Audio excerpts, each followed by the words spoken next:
right. Sorry about that. Oh, we're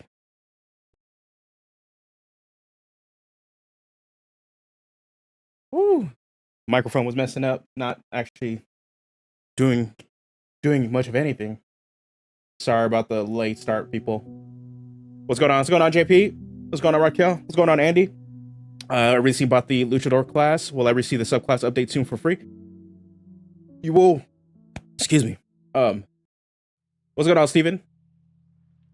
Andy, you will receive the update when it gets posted up on DM's Guild, and it will be for free. We're still working on it. It's still, I will honestly say, it's still a bit of a ways away. But when the update hits, it will be for free. All you will have to do is re-download it on the DM's Guild. So the plan is to release at least 2 to 3 more subclasses in this bigger, like, final update, along with some magic items and some NPC characters for DMs to throw at their players.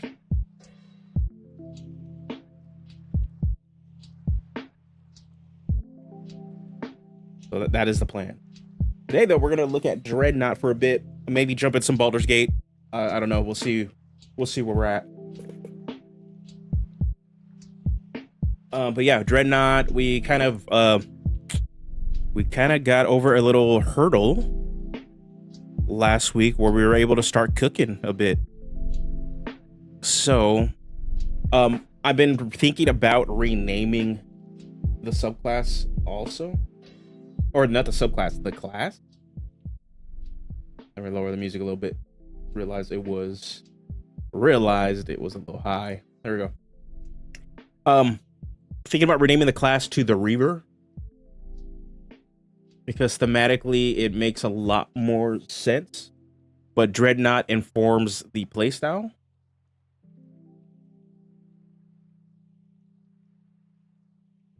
So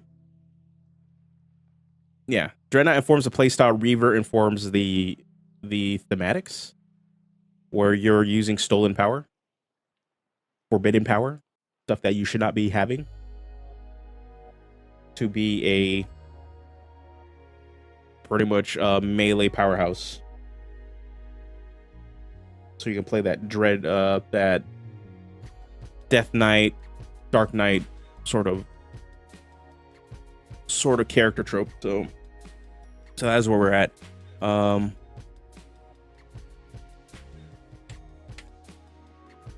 we'll put that right there. We'll see. Let's see where we left off. Dreadblow is going to be our main feature that's going to be constantly fearing an enemy. So when you hit a creature with a melee attack using strength, you can choose to begin concentrating as if concentrating on a spell, cursing it with dread. You do not need to make constitution saving throws to maintain concentration on this curse as a result of taking damage. While the creature is cursed this way, the following rules apply. The creature is frightened, but you are not the source of its fear. The dread hinders it, having its movement speed. A remove curse spell ends this effect. And then we have no rest for the wicked. You ignore the negative effects of exhaustion other than death. And then this brings us into second level, where we start getting this half-caster vibe.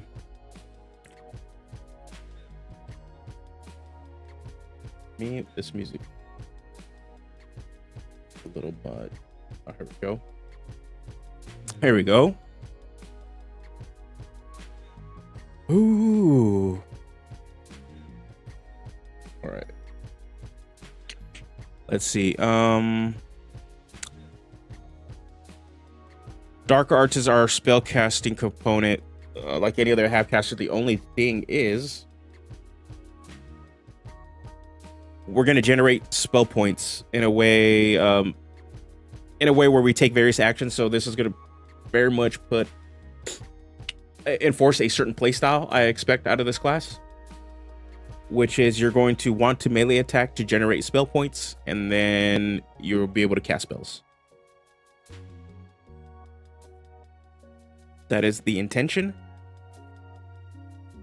at this point. We're going to see how it plays out, because if that's the case where it just kind of plays out or the class feels too slow, then maybe, or like it doesn't flow enough where you're able to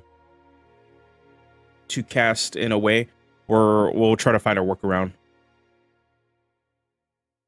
But yeah, you're going to be building up this levels of corruption. You see these corruption points that you can use to cast spells. And the main thing is we want to be doing this by successfully hitting an enemy with an attack, drop a hostile creature to 0 hit points, cause the creature to roll with disadvantage, or creature begins their turn cursed by you, you gain a corruption point. So yeah, there's going to be that. Then we got fighting styles, and then we got another really important feature, which is ill-gotten gains, which will allow us to use hit die to get a maximum number of our corruption points. So if you really want to spellcast, there is a risk versus reward situation here. As a part of the bonus action, you spend a Dreadnought hit die and gain the maximum number of points. Spirit level. Use this feature. You gain a level of exhaustion. There we go. That is that. And then at 3rd level, when we get our subclasses, we're also going to get some sort of defensive buff. Bludgeoning, piercing, slashing damage dealt to you is reduced by your current level of exhaustion. Here we go. What about a subclass inspired by the might of dinosaurs and totem barbarian? Called it by example primal warrior. For the Dreadnought, for the Reaver, probably not. Actually, since we're kind of in this zone where we're talking about subclasses, let me show you what the intended flavor is. I really want to encourage the Dark Knight anti-hero-esque character trope that actually you have certain subclasses, or you got that certain family that's not really fulfilled completely in 5e. The best case scenario is a conquest paladin or a multi-class hexblade warlock to a lot of extent. So this is supposed to fill that niche. Oh, what about it? Okay, and you're talking about the Luchador subclass. For a primal warrior, that is the Mask of Tooth and Claw. That's pretty much the Mask of Tooth and Claw is supposed to be the animal subclass.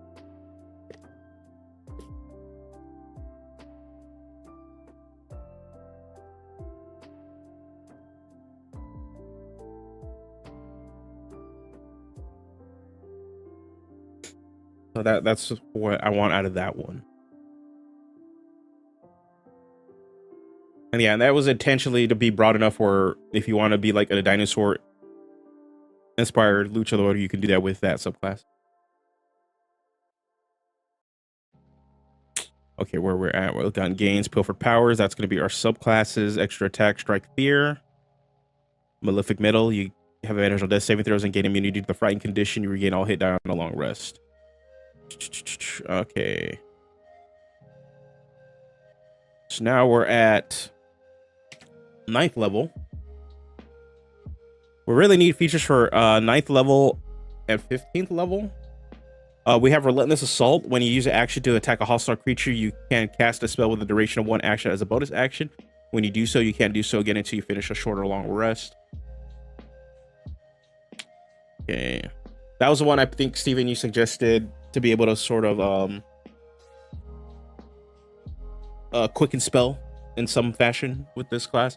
I'm tempted to move this up a little higher, but have it cause a resource.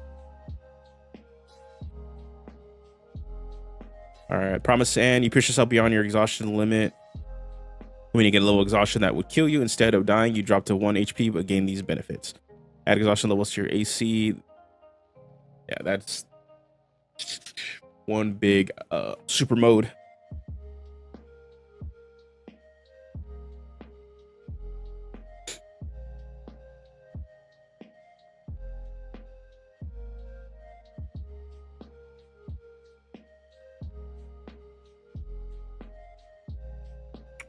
Let's see.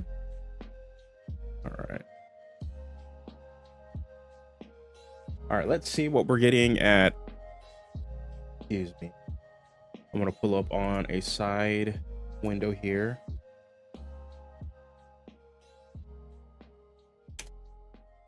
Side window here. I want to see some extent, since we're kind of like this half caster.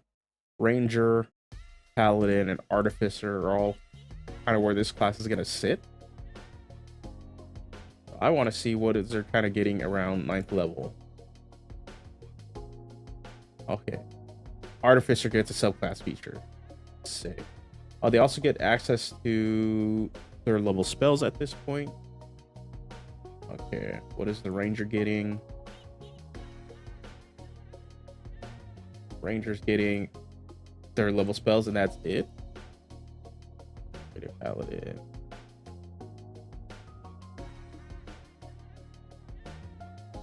3rd level spells. So there is a good cause to actually not have a 9th level feature.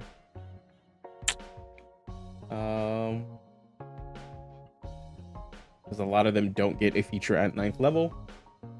Is this changing for 1D&D?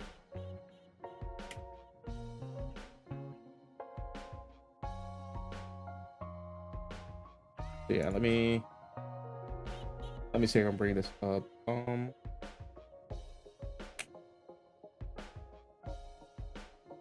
Bring this up, y'all.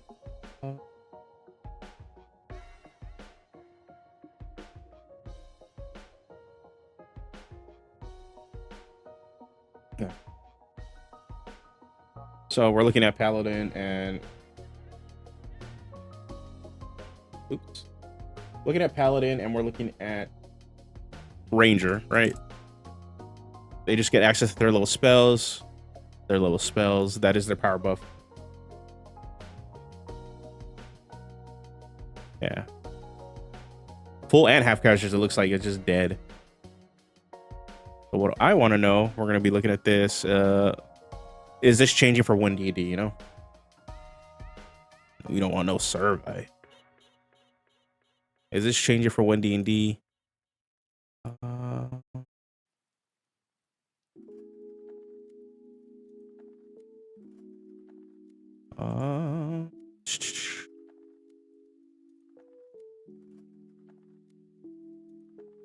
Stop making me sign in. Hold on.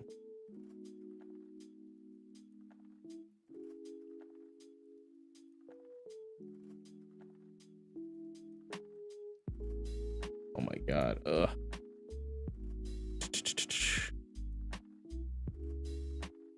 Let me see. Adobe being really dumb.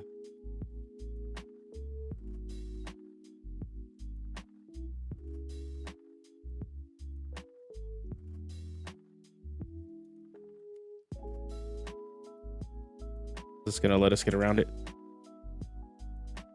Yes, it is. Ha ha! Technology. Tech. Okay. So yeah, it's often at dead level, so I want to know on other half casters. What are we gonna have? So we see bards. I'm not really getting anything. I don't think so. Cleric. They get commune.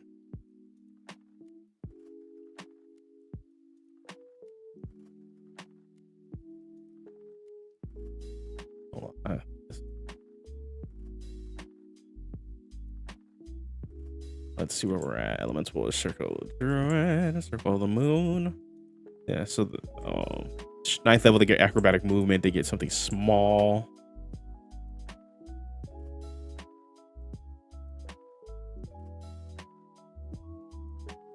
Warrior of the hand. Okay, paladin. Paladin gets abjure foes now. So no longer is it a dead level. This is some sort of utility control feature.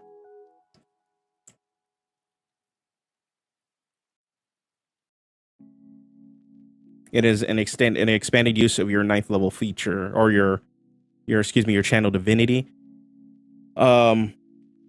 Shoot, I kind of have an idea. Well, let me see if they do anything with Ranger. Yeah, let me see. 9th level Ranger gets Conjure Barrage, Deft Explorer improvement. So we are getting features at 9th level now. So it looks like a lot of these are an expansion of stuff you can do with features you get at early levels.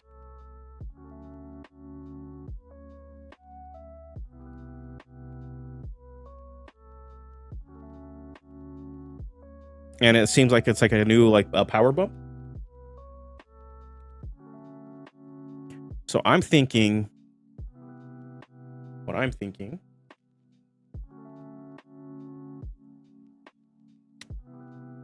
see, let's pull up our Dreadnought dock again. I'm thinking, well, how we have Relentless Assault, maybe we don't have it at 9th level. We bring it in at, or excuse me, at 18th level. We bring it in at 9th level.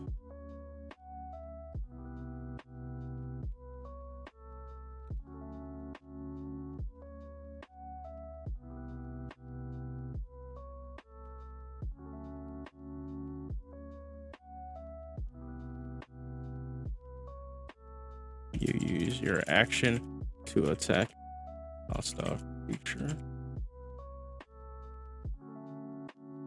All right.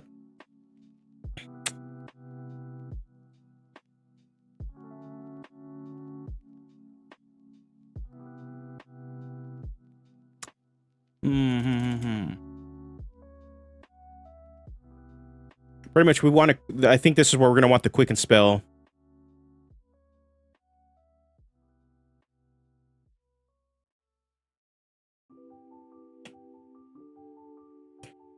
Here, so we'll.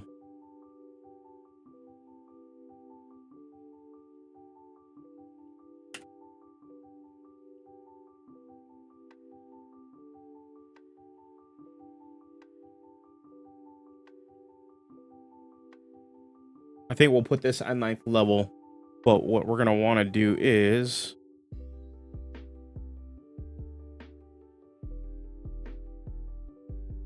we're gonna want to cause a it's gonna cost you a resource. You're gonna need to use a hit die and gain a level of exhaustion.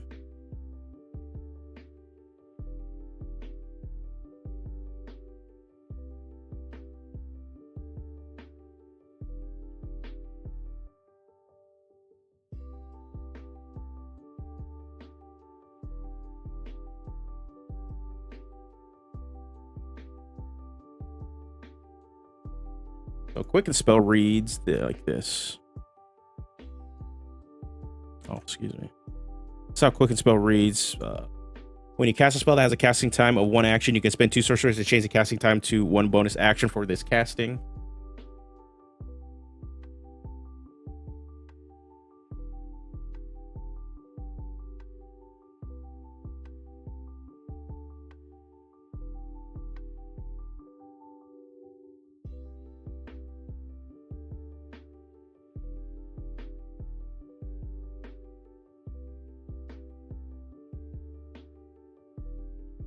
And then we'll gain a level of exhaustion here also.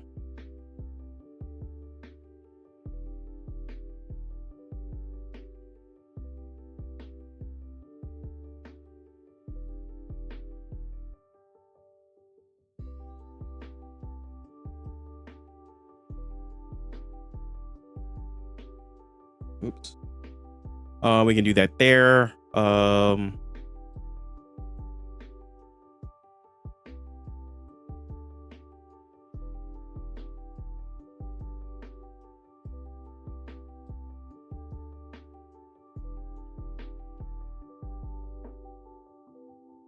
So the narrative behind this is that you are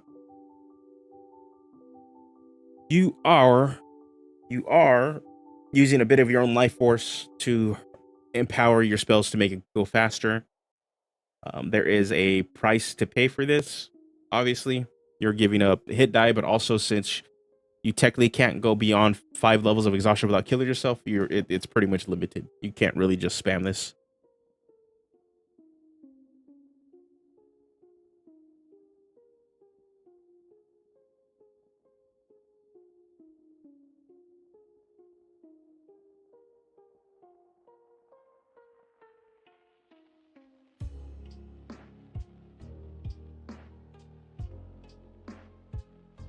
There's this.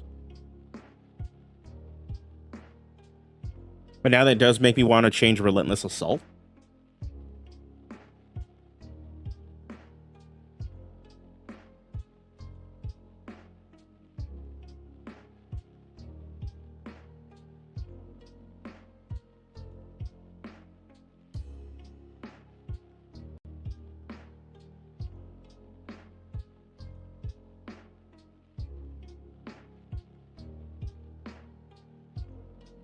Does make me want to change Relentless Assault.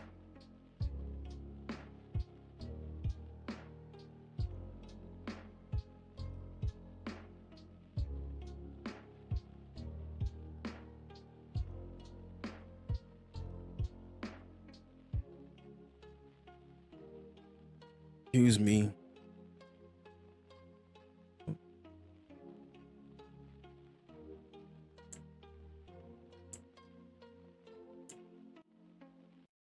So Paladins gain a subclass feature at 15th.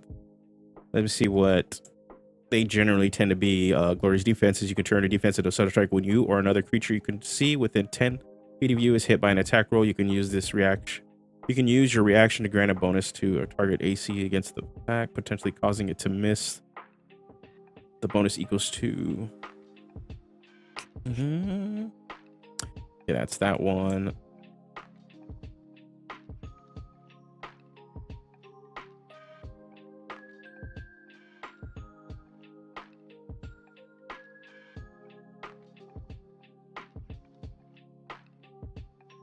Okay, so these are defensive survivability features.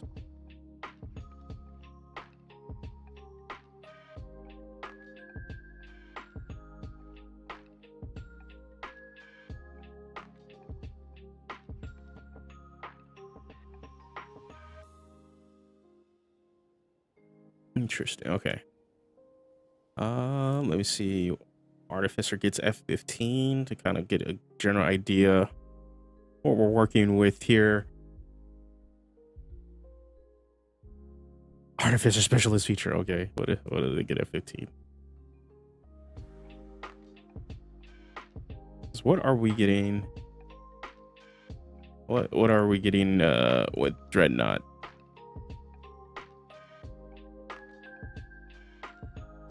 Because our capstone features coming in at 14th level for our subclass.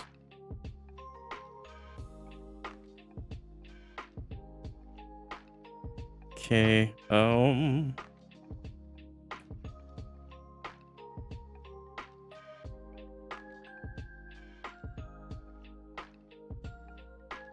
You've been exposed to so many chemicals that they pose a little risk to you. You can use them quickly and end the ailment.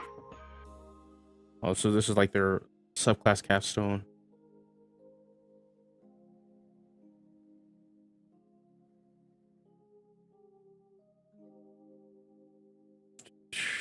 Okay.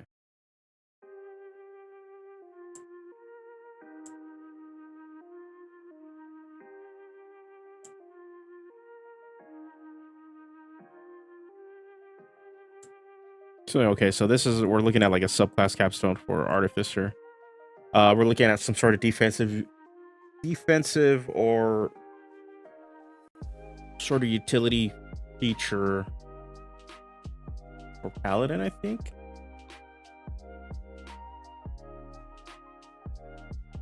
That's what I think is happening.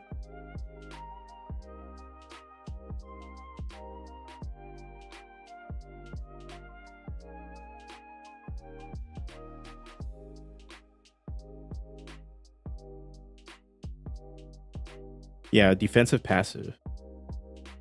A defensive passive. I think we probably should have something like that. Well, hold on. Let's look at our deal. We might have a defensive passive already. That's a buff somewhere.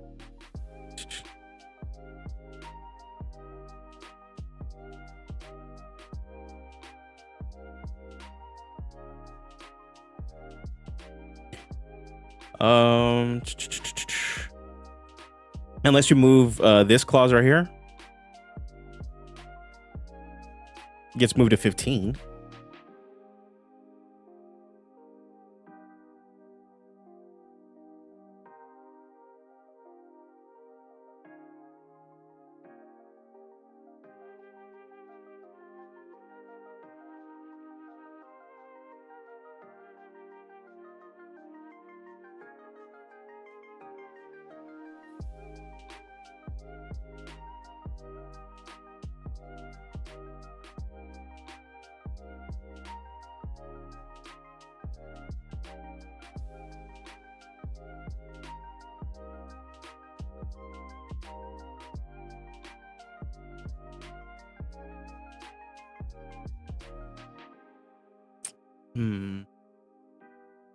Okay, I'm gonna pull up Eldritch Knight too, because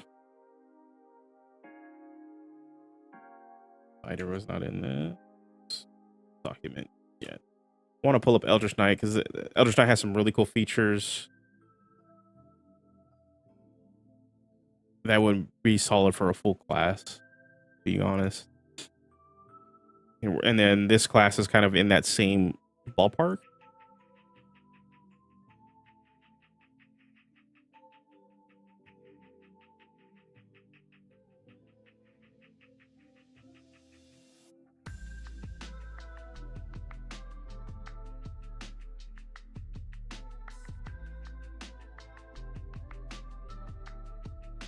Like Eldritch Strike is actually a really good feature. Gonna be honest.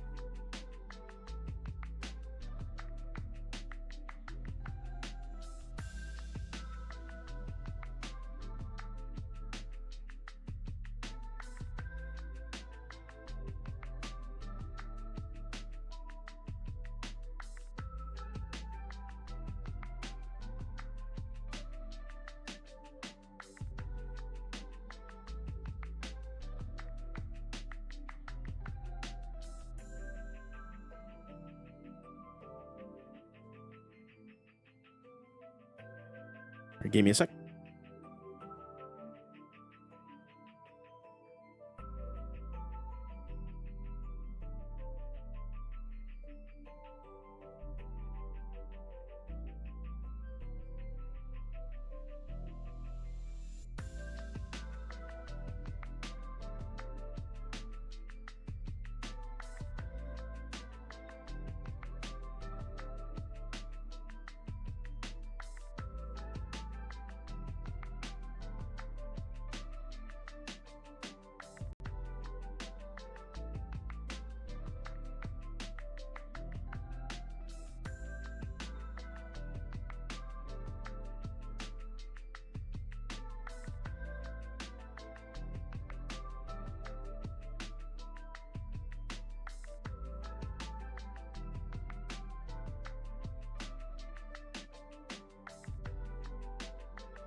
Alrighty, oh, we're back. Sorry. Okay, let's do this. I think. Let's do something interesting with this part. Let's see. You learn to make your weapon strikes undercut a creature's resistance to your spells when you hit a creature with a weapon attack.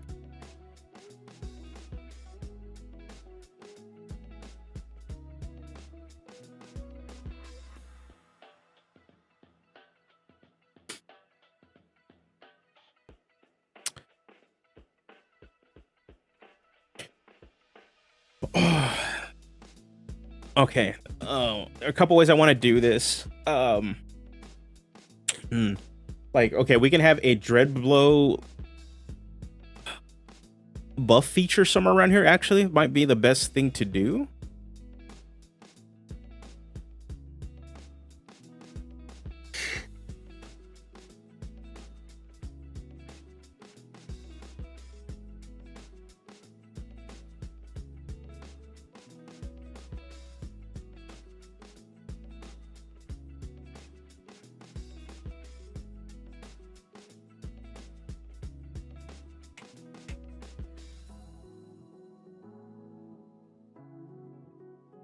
All right, so let's look at Dreadblow. Yeah, because we're kind of forgetting like one of our bread and butter features here at the front. We don't really have anything to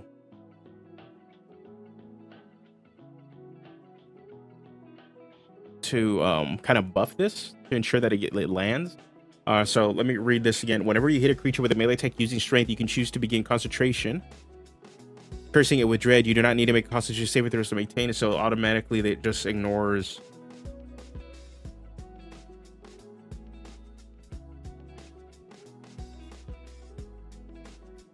So creatures that are immune to the frightened effect, maybe this is where we can actually give them a buff somewhere.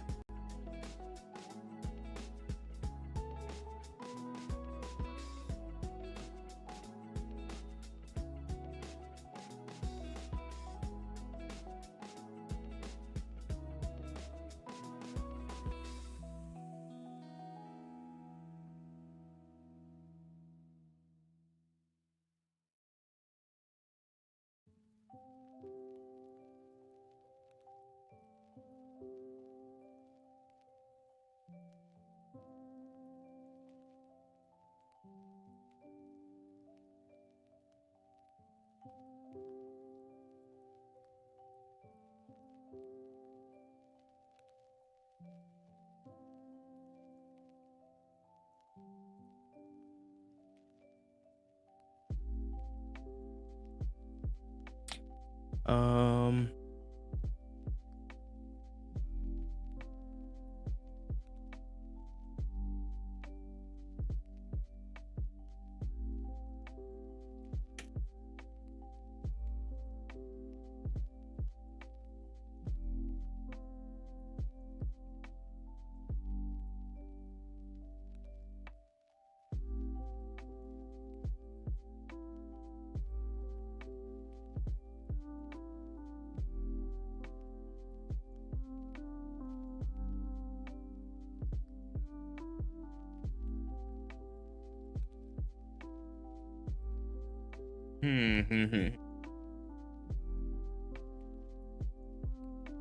Maybe hit her.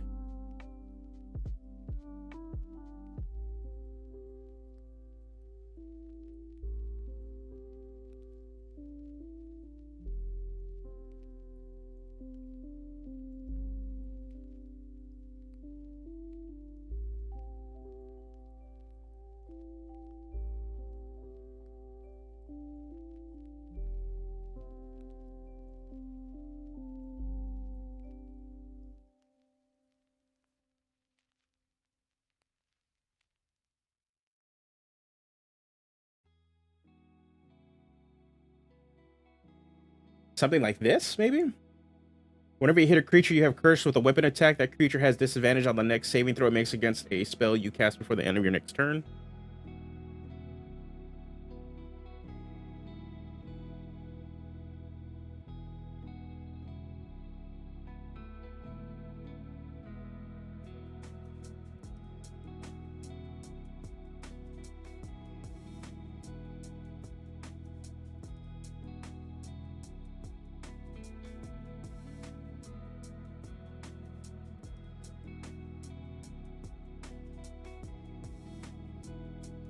I don't know. I don't know.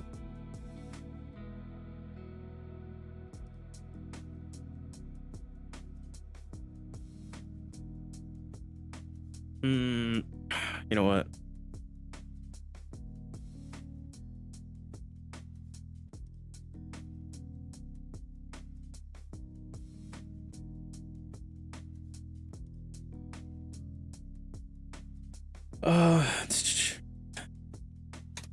I don't know if I like that. I'm gonna be honest.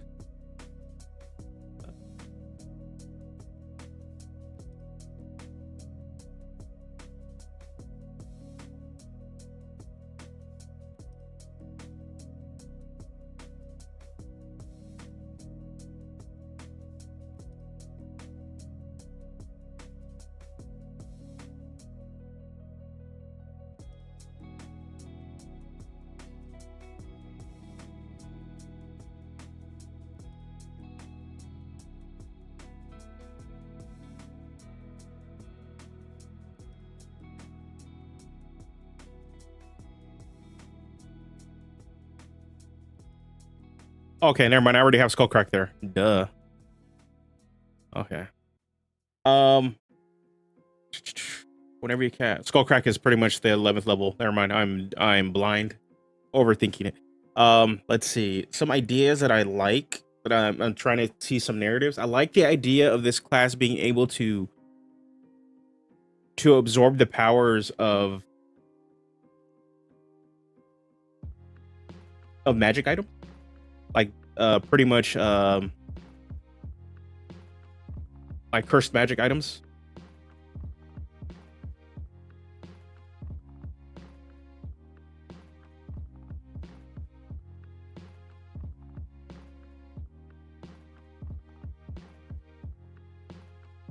I'm wondering if I could have that sort of fantasy like in this class. If we get 15 level, but it would be cooler. You can do it a little bit earlier.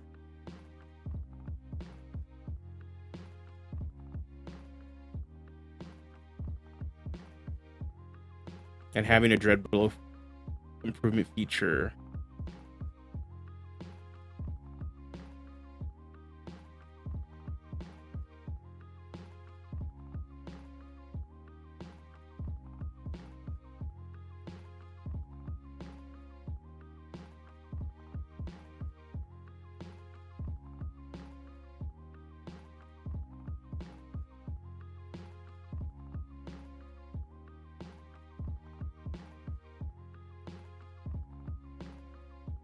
Mm-hmm.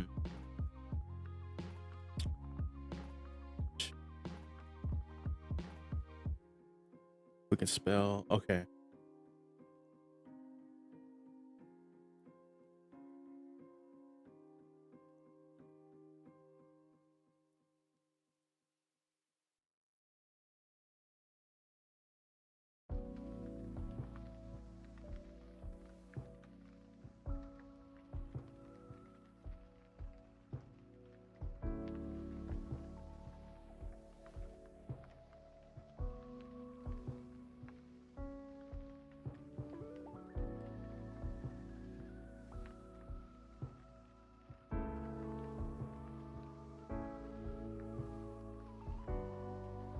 Hey, what's going on, JP? We are trying to figure out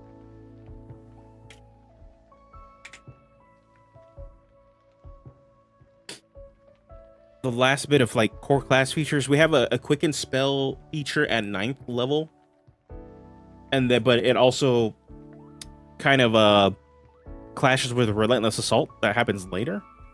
Like I'm almost tempted to kind of like cut this.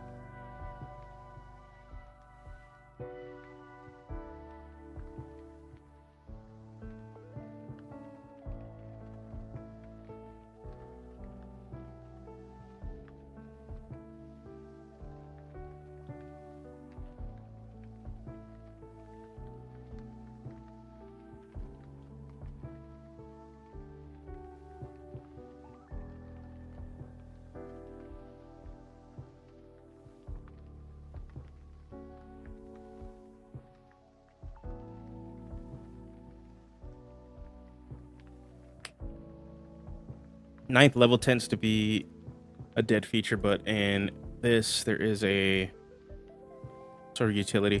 All right, actually, I think I figured out what I want to do. Okay, 9th level, we're not going to do this quicken spell. Consume.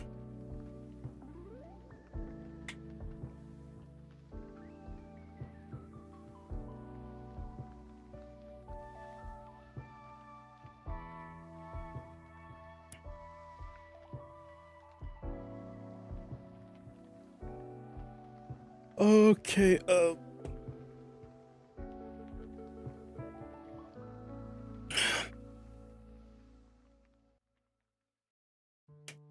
right, this is going to be the idea. We'll have to rewrite it in a certain way, but what I wanted to do is bonus action.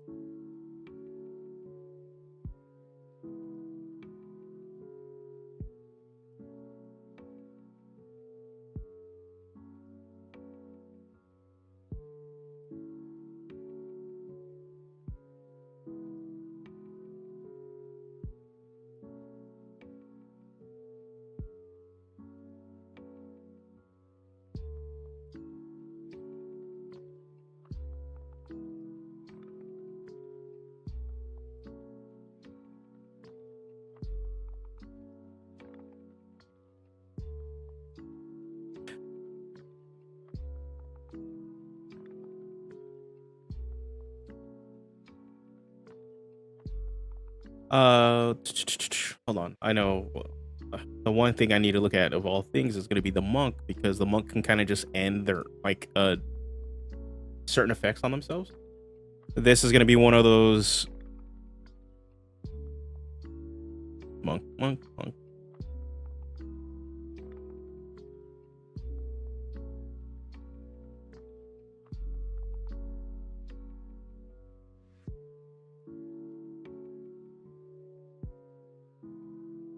Where is it? Purity. Stillness of the mind.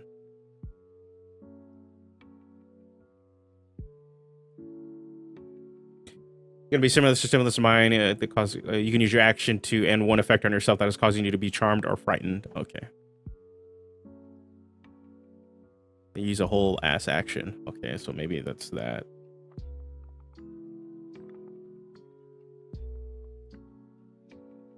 As an action, may make a check versus a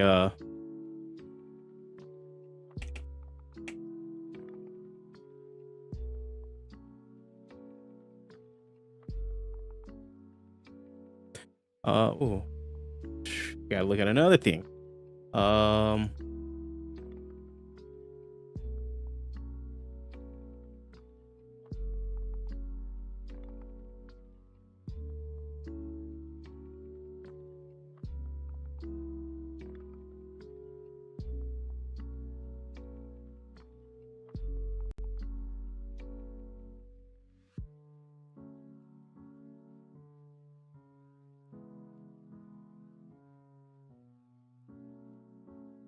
Pretty much, we're gonna allow them to do kind of like a dispel magic thing, but we okay. We're gonna kind of do like a dispel magic thing. Consume curse as an action. You touch creature.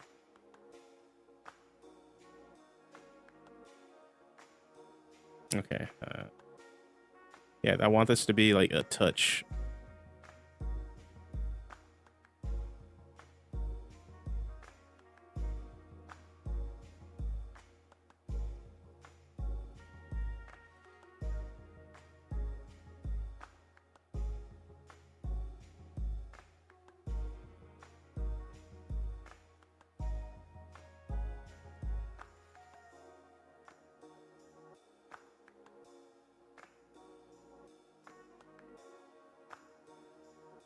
Within range.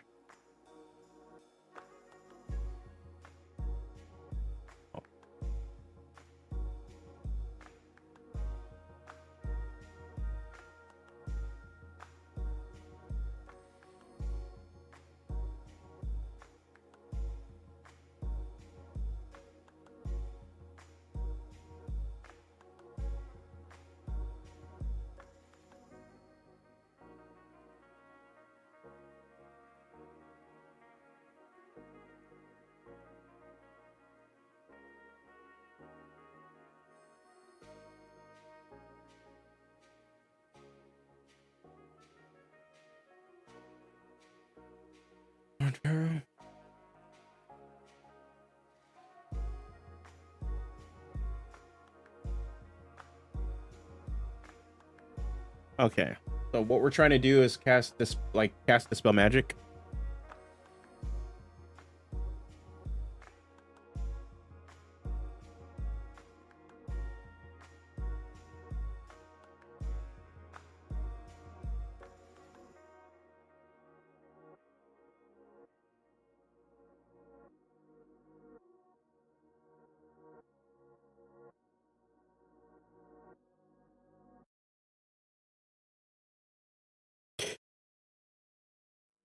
As an action,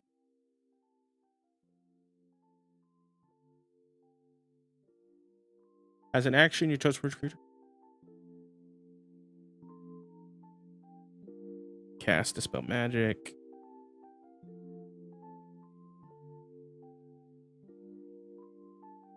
Spell magic.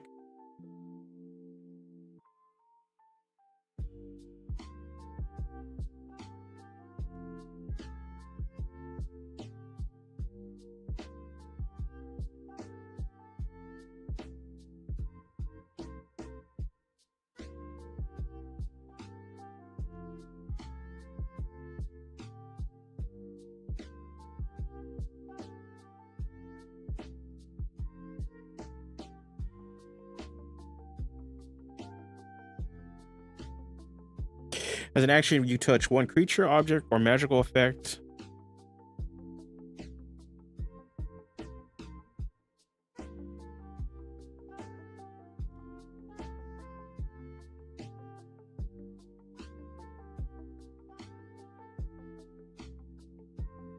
Okay, the language is off on this completely.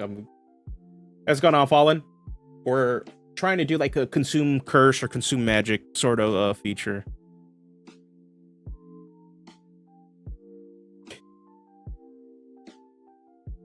As an action, you can touch one creature, object, or magical effect.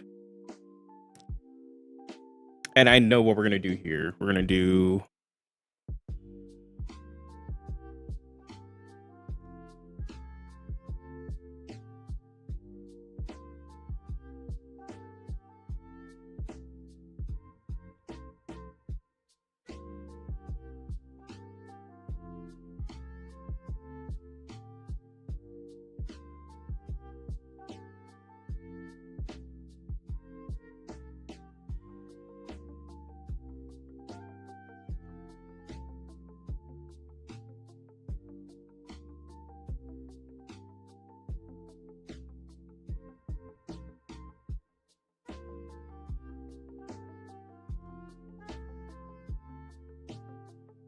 whenever you critically hit or drop a creature cursed by you, you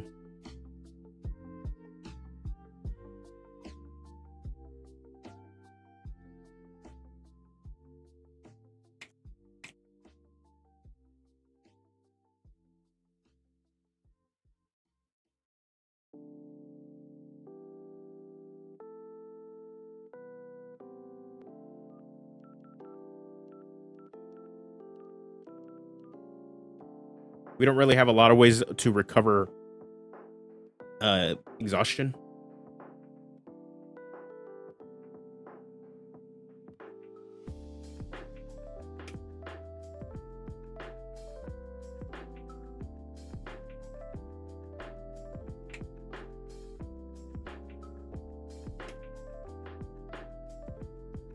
Assuming fear, we're gonna get a better name for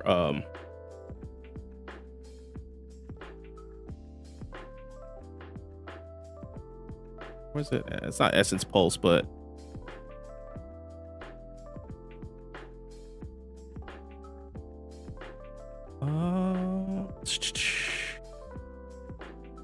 the Magic Gathering card that has like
ooh,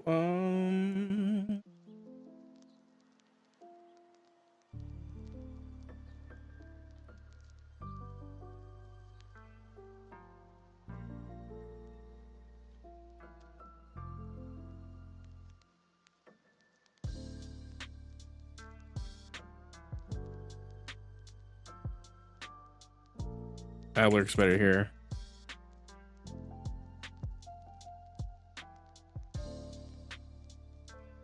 There we go.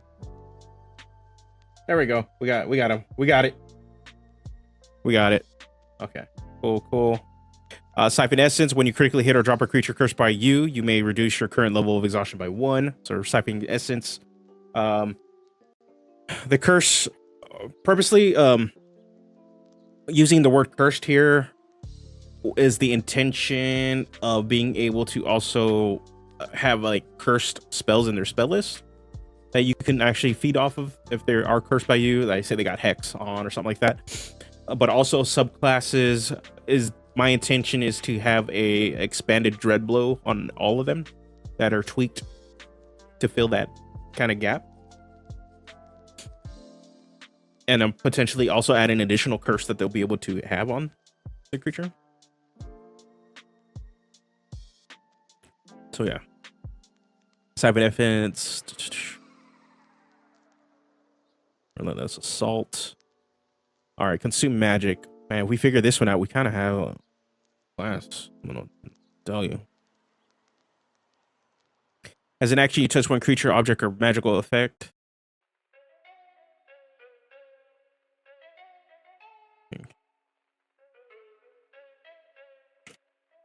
Okay.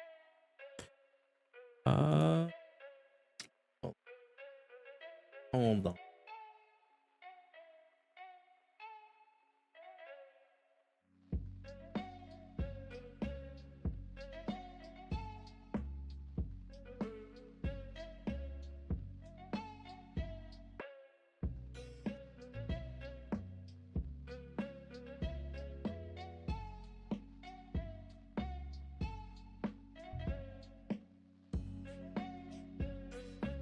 Or we're just gonna write it however. As an action, you can touch one creature, object, or magical effect.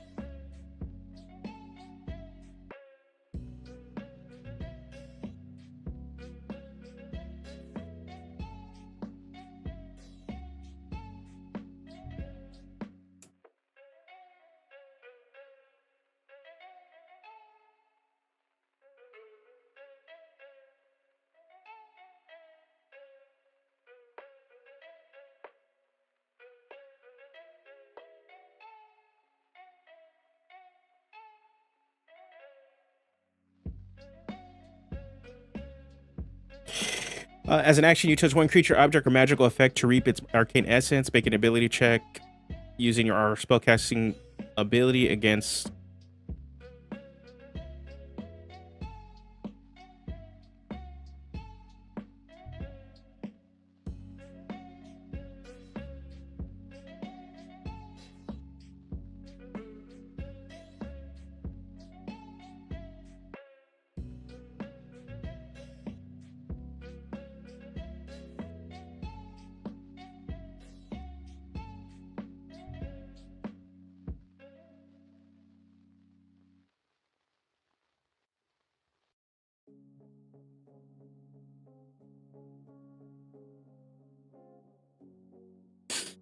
Okay, this is where we do have to kind of.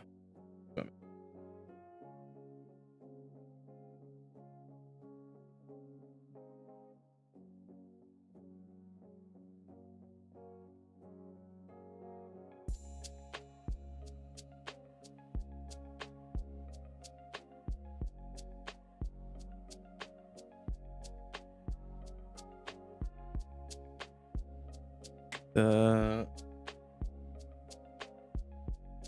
10 plus the spells level.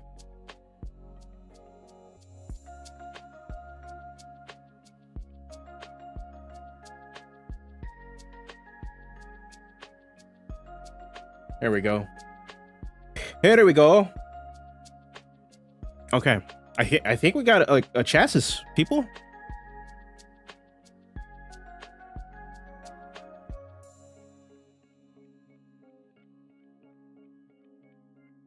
I'm just gonna do that.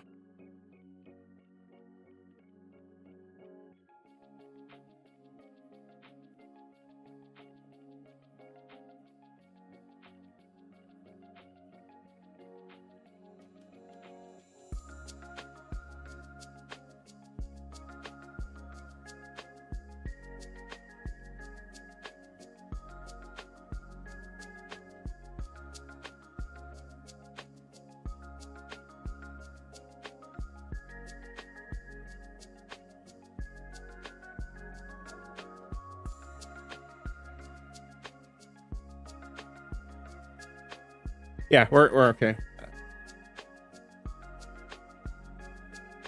What's going on, Mizlau? Am I saying that right? What is going on? Okay, I think we kind of figured it out. Okay, so we're gonna have. Okay, where are we here? I think we got a chassis.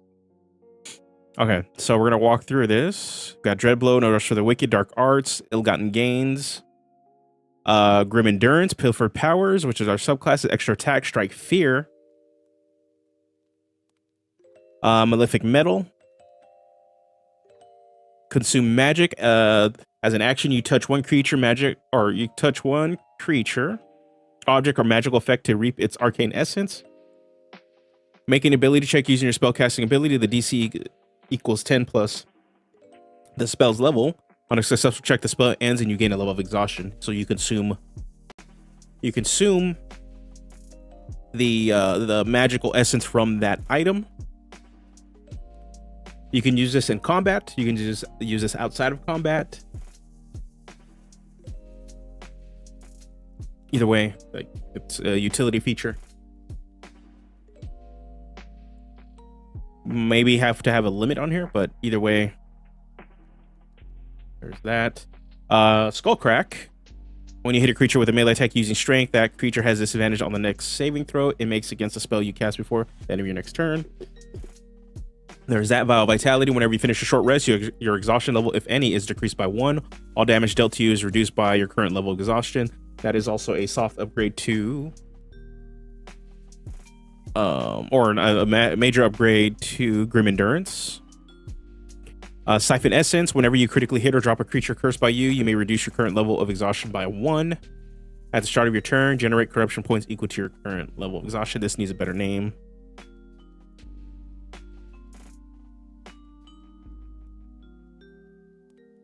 This needs an actual name.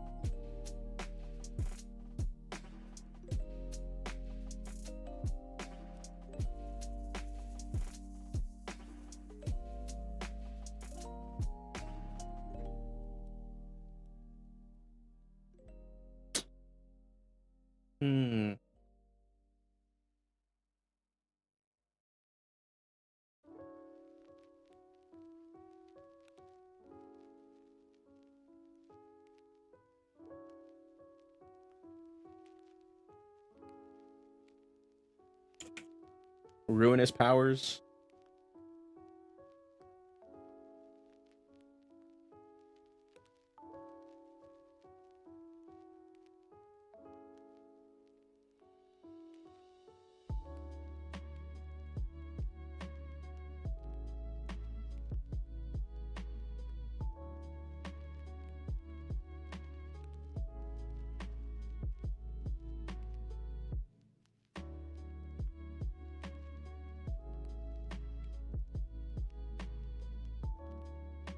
Ruinous Power. Okay. Maybe that. There we go. Oh, that is true. Oh, yeah. Oh, yeah. We'll still change it. Reaver. That is true. Reaver. The Reaver class. I think it's too close to the subclass. But yeah, Pilfer Powers. Is there another word for power?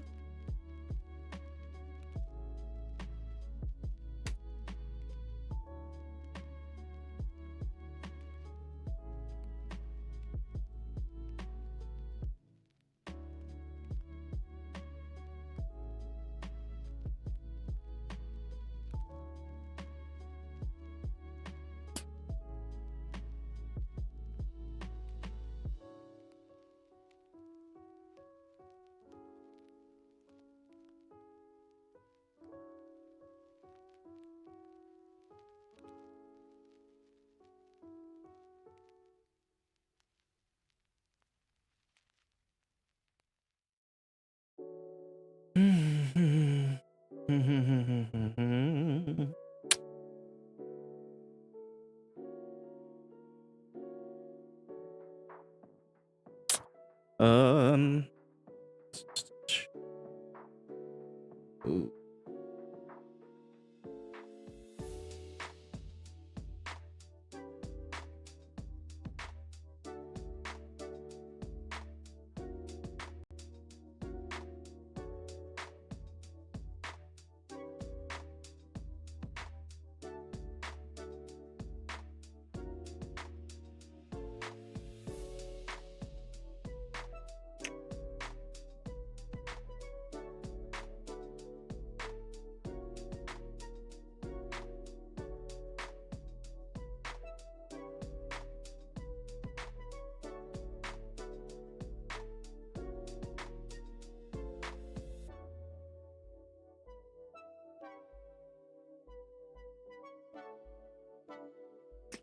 Hmm.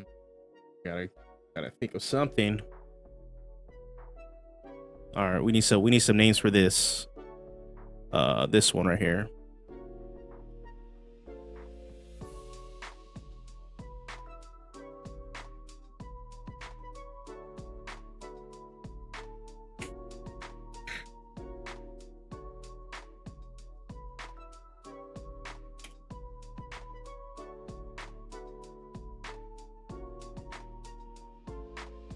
Needs to mean that. Need to mean corrupted by power.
Hmm. Yeah, of course. Of course, she would stop. Jesus, they would stop working.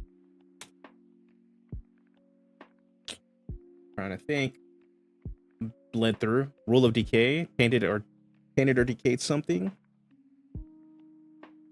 Ooh, bled through. The reason I'm like actually trying to avoid like bleed is because I want all that cool like vampiric blood related subclass names or features for the vampire subclass. Power of the Sanguine Bond. Oh, but Lither's code tainted. Ooh.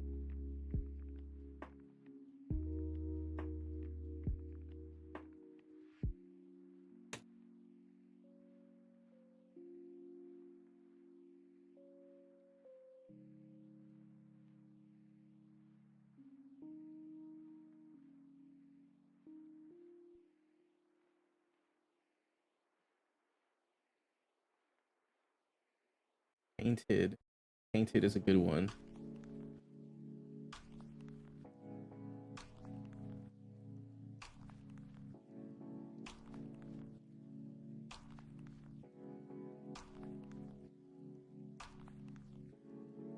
Okay. Looking at Rule of Decay actually be good for the Death Knight subclass. Ooh, that's a good name.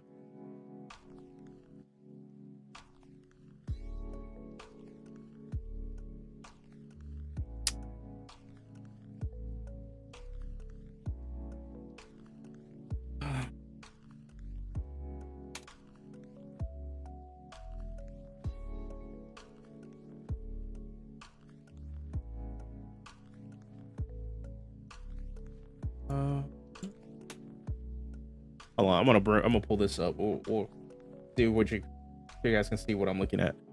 Looking at different magic cards. See if we can pull like a cool name. Ruinator.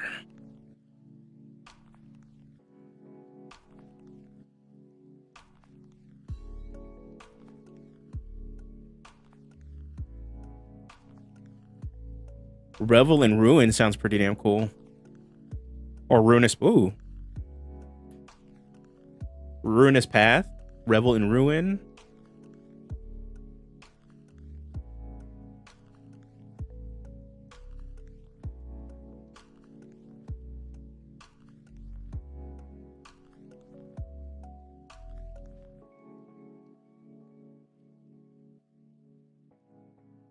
Ooh. Oh, but nah, dang it. If barbarians didn't have path,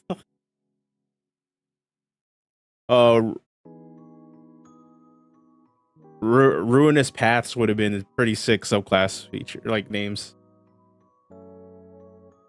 But Revel and Ruin, actually, I really like that.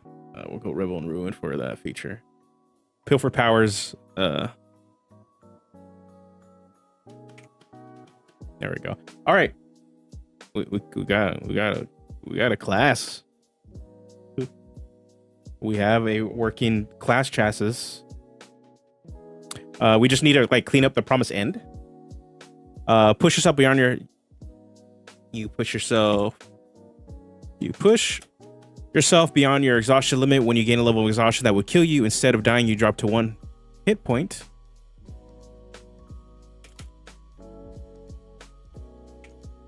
And gain. Yes, I did make this. Gain the following benefits.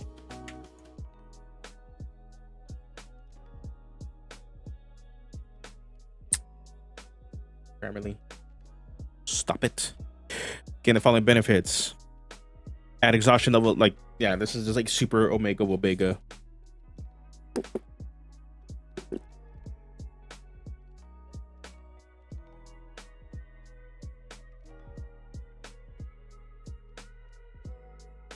We have a chassis for the the Reaver, formerly known as the Dreadnought.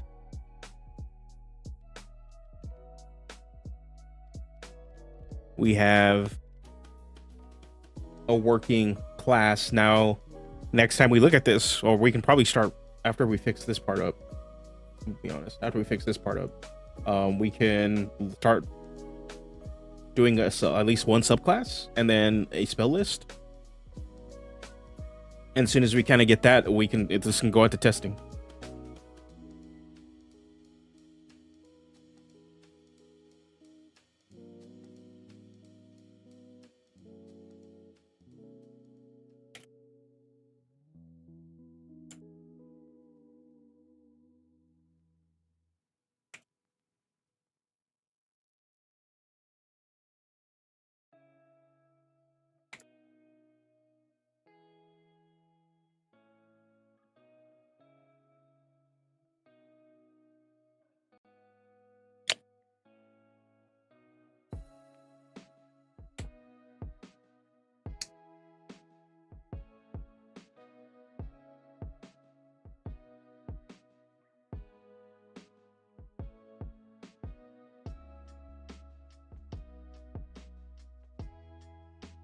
Oh god.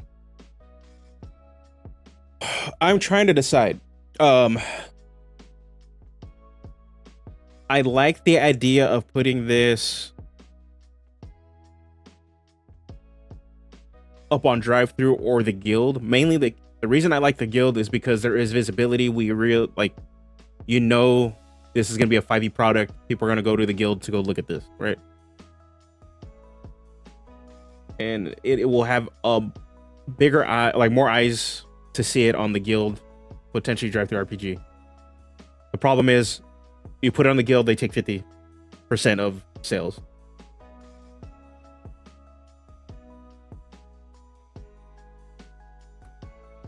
Yeah, I'm trying to. Yeah, that's what I did realize that. If we do it on SRD, like with me, like if I put it up on my if I have to have a site to put it up on, I would get to keep everything, but there's not going to be as much visibility on it.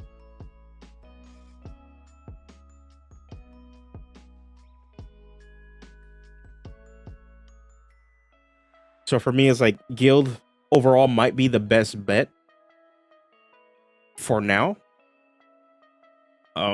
We do a guild. Put it on the guild, because the thing is, if you put it on the guild or drive through RPG, you also can get it printed as long as you meet within a certain you have your layout done by an approved layout artist, and then also if it has a set number of pages, you can also have it on print. So for me, it's like getting somebody that's an approved layout artist like Terran. Indestructible is an approved layout artist.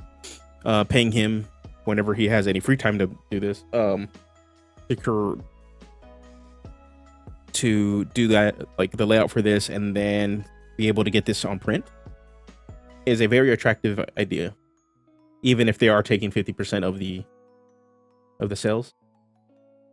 Because also, like, we don't know what's happening with 1D&D and like how DM's Guild integration is going to be, how they're really going to work with any of this stuff, or by the fact that this is already on the DM's Guild, that whatever online store that they're going to use for their homebrew for the 1D&D VTT may allow this kind of stuff to happen. And since Wizards technically already owns it, it might be okay to just port it over there too. So yeah, Terra never has any free time ever. So that's why it's like, I need to hit him up. This time I'll be like, hey, want to make some money, man? But yeah, we'll see. So yeah, I think at first, before I get to that point, it's making sure this doesn't work. like this doesn't suck, it works, right? And then getting art and just slowly building all this stuff up, and then actually putting it in a good document. Because yeah, and yeah, this will be class number 2 that fills this one fills a wider niche than the Luchador. Luchador is very inspired by, like, obviously Mexican culture, and it fills the grappler niche, that mechanically grappler niche in 5e. This one is attempting to fill a more narrative niche that isn't really done justice in 5e. I don't think it's really filling a mechanical niche that's missing, but more, this is aiming towards a narrative niche. Because you can do this by multi-classing. Like, you can play a sort of Death Knight, Dark Knight character by multi-classing any warlock with a fighter or paladin, or you just take a Conquest paladin, but you're not really playing a Death Knight, a Hell Knight, without having to do these sort of things. So this is what this meant to be. And there's a lot of subclasses on this one. Gravebreaker, which is going to be our Death Knight, Sanguine Bond, our Blood Knights, Power of the Infernal Flame, our Hell Knights, Unflinching Shadow is going to be like Shadow Guard characters. Let's see, Unflinching Shadow. Oh yeah, Power of the Limitless Void. This is going to be a kind of like our Spelljammer-esque subclass. Power of the Forbidden Arcana. This is our generic Magus subclass. That is the intention behind this one. Your vanilla option, especially for settings that tend to view magic as evil. So stuff like Dragon Age is a perfect example that by using magic, you're susceptible to corruption. So that's going to be for those kind of settings, but also just generic. I'm using Forbidden Power and don't really know what kind of Forbidden Power. You can always start off with this one too. And then Power of the Chromatic Scale is your Dark Dragon Knights, your Tiamat Dragon Knights. So that's this one. Power of the Gravebreaker. I definitely want this to be a pet subclass to some extent.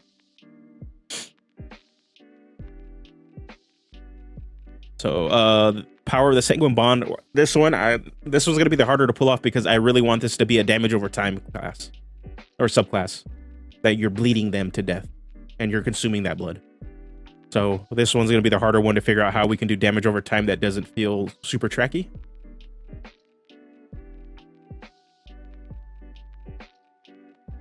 So yeah.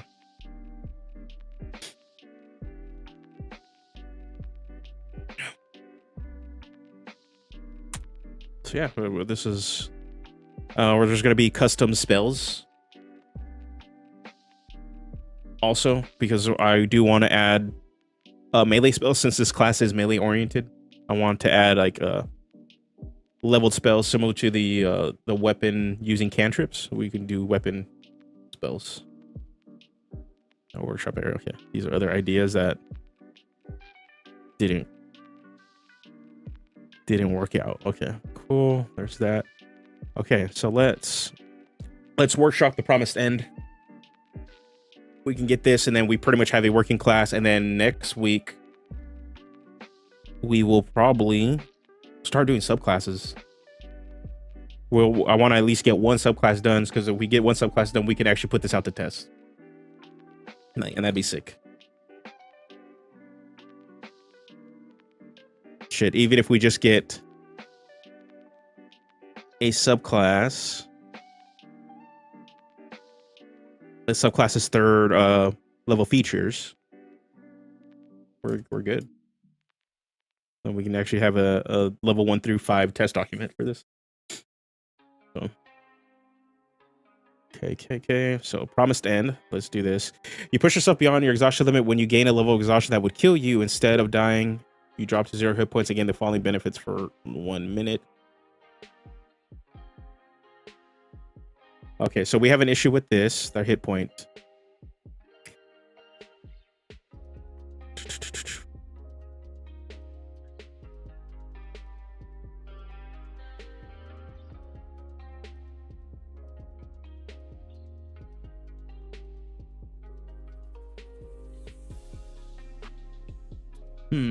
Okay, so what I'm thinking.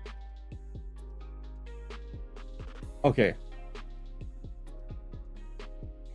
We want this to trigger a little bit more often, right?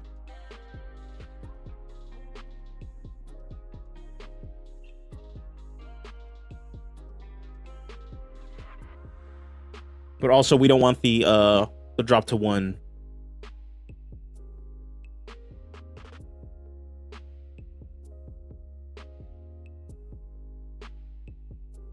So we don't have that weird yo-yo effect, especially at high end game.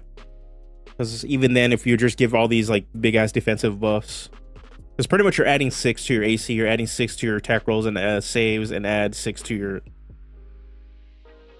your spells DCs.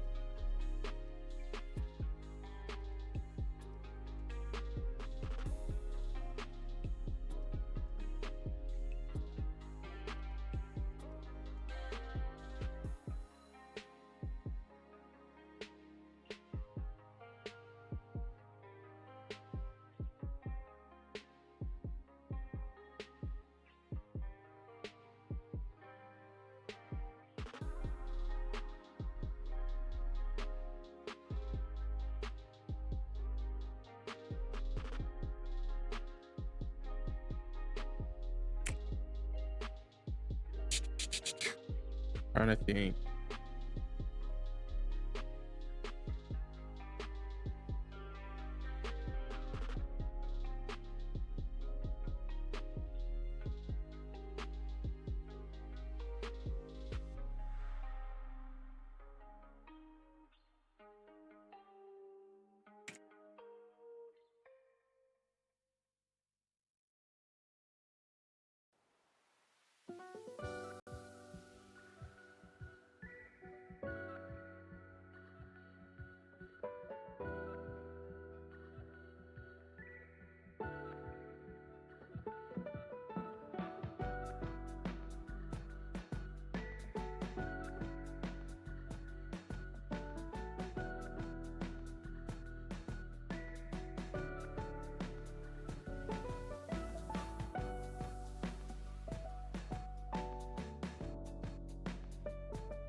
When you push yourself beyond your exhaustion limit, when you drop to 0 hit points, oh, see.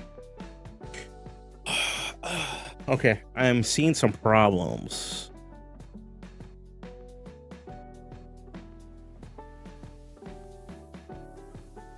Because because we want this to be active. Like we want you to go into this mode and not be a I don't want it to be a reactive thing. Like you are choosing to do this. You're choosing to push yourself.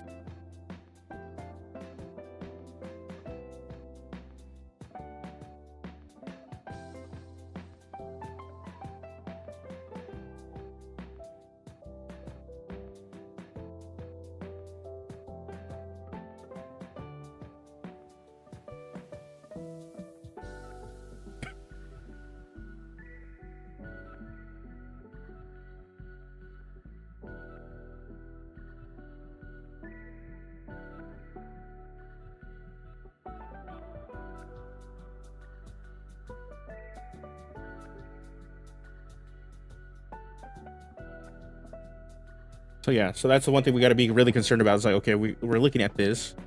This is still very, very reactive.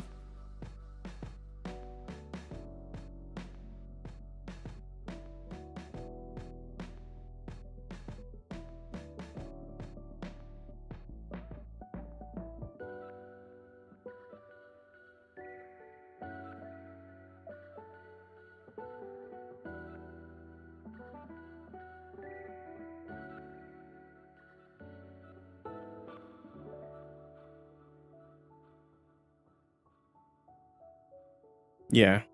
Okay. So let me.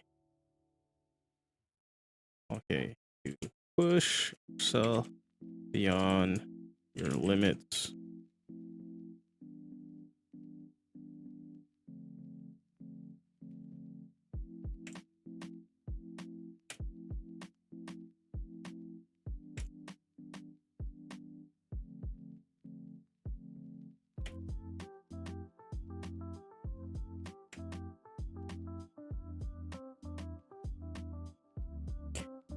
Okay, we do this.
That is true. Okay.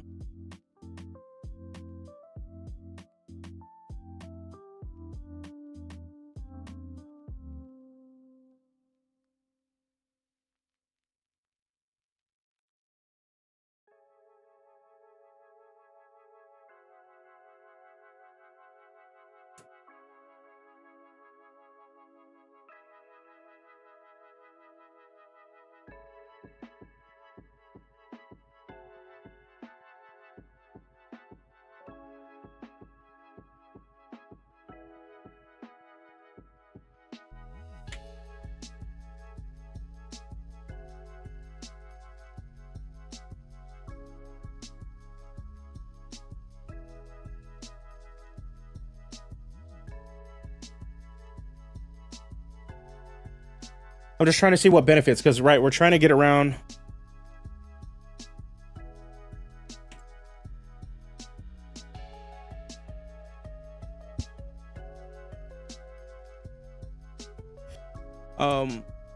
What we're trying to get around is that 1 hit point thing, right? Drop to 1 hit point.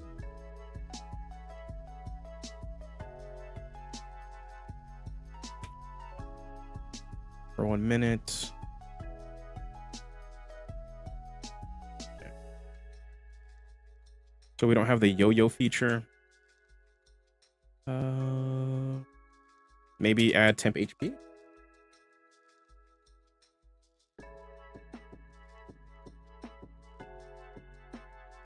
And also, let me see. Is there other ways to consume magic too? Will allow you to gain levels of exhaustion.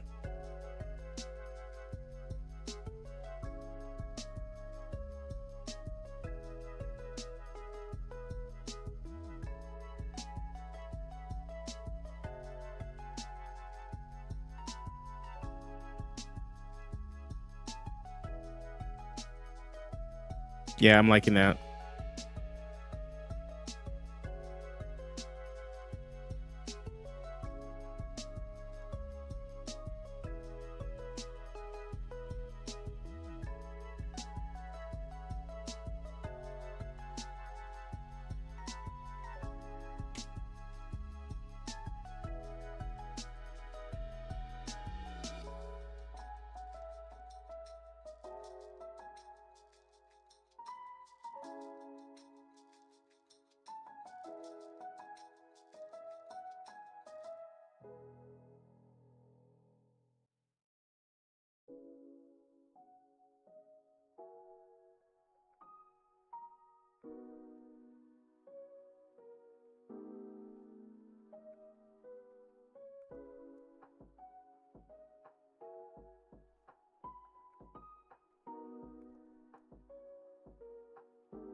Pretty much you can have the ability to add just an additional 6 damage.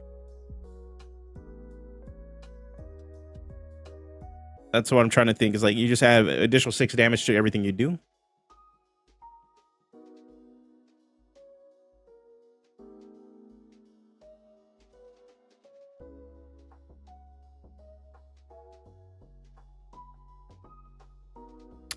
There should be a clause for this.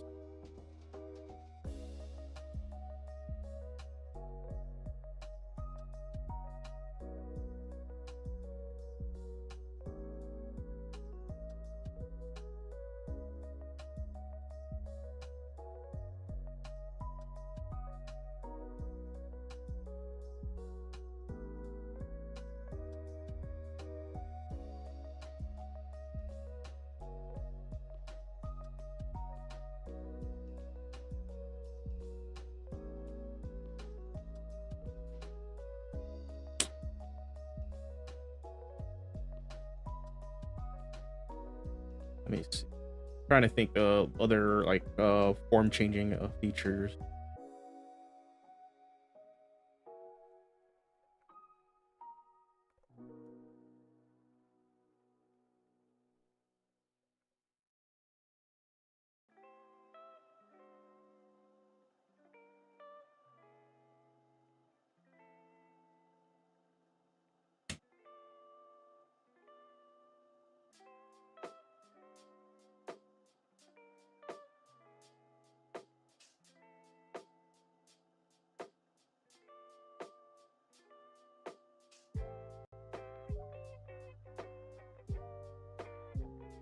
Ooh,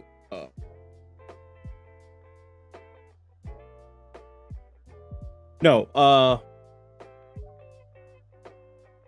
no. The only ways to remove exhaustion right now, actually, it is on short rest and long rest. But then we also added Siphon Essence. Whenever you critically hit or drop a creature cursed by you, you may reduce your current level of exhaustion by 1. I put it as a may of ability because you can choose not to do it if you want to maintain your exhaustion. So that is why I did that. So I'm thinking, Push yourself beyond your limits when you gain a level of exhaustion that would kill you. Instead of dying, you drop to 1 hit point and gain the following benefits for 1 minute. When you use this feature, and at the start of each of your turns, you gain a number of temporary hit points equal to triple your current levels of exhaustion. So 6 will always be the maximum.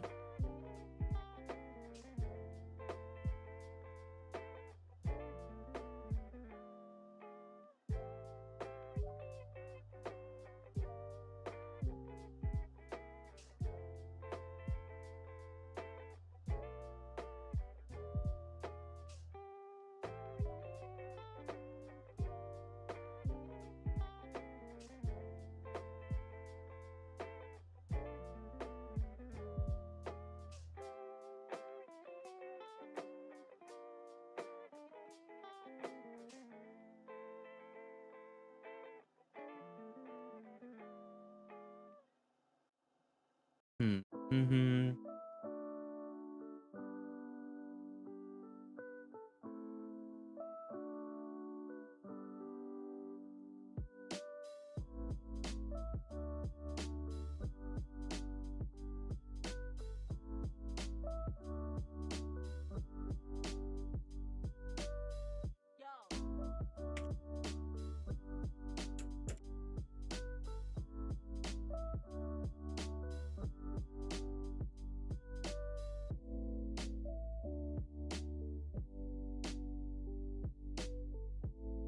Okay.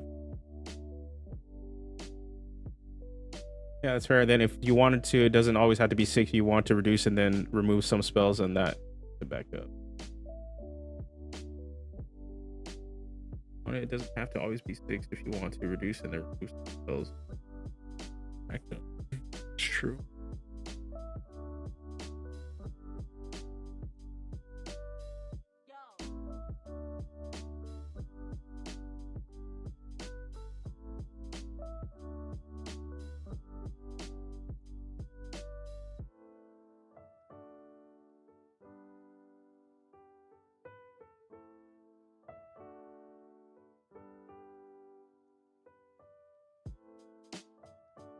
Oh, nice. Have a good one, Fallen. Have a good one. Enjoy the game. I'll probably play some Baldur's Gate 3 later tonight, too.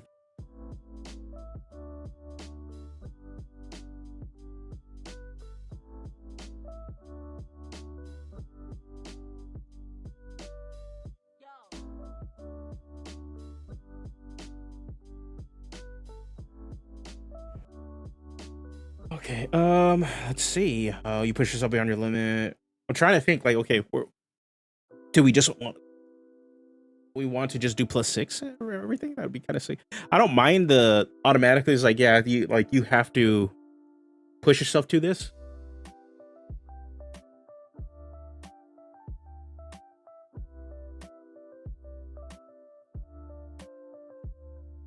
Like, well, because it's thematic, like it's the promised end. Like, okay, you're going to go out in a blaze of glory. Like, this is it. You've corrupted yourself so much that this is how you're gonna, like, this is your last stand. I don't mind that you're pushing yourself to do this. Like, you have to have 6, because on average you're gonna be pushing yourself to try to have that upper limit. A lot of the time, there's a lot of features in here so far that cause you to get levels of exhaustion.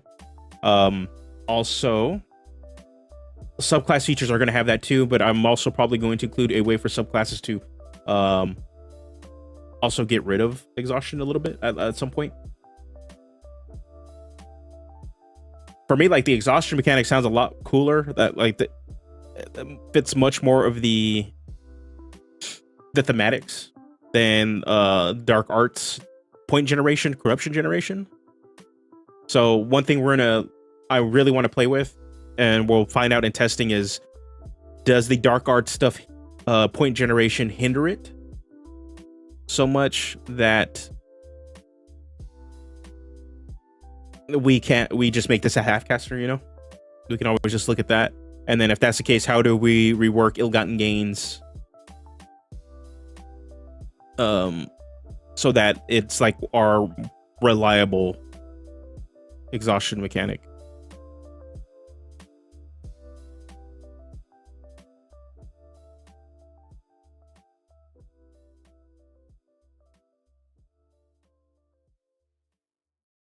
Okay, you push yourself beyond your limits when you gain a level of exhaustion that would kill you. Instead of dying, you drop to 1 hit point and gain the following benefits for 1 minute. When you use this feature and at the start of each of your turns, you gain a number of temporary hit points equal to triple your current levels of exhaustion. Okay. Let's look at some paladin. Look at some paladin subclasses, and then what we're gonna do.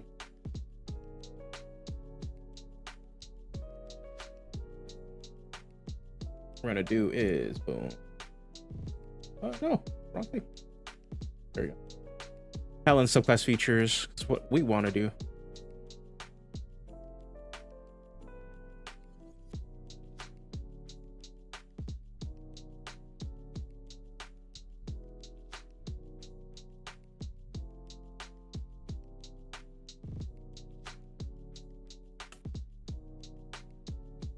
Yeah, one thing I think I'm gonna try to do with one of the subclasses is that you can inflict exhaustion on people.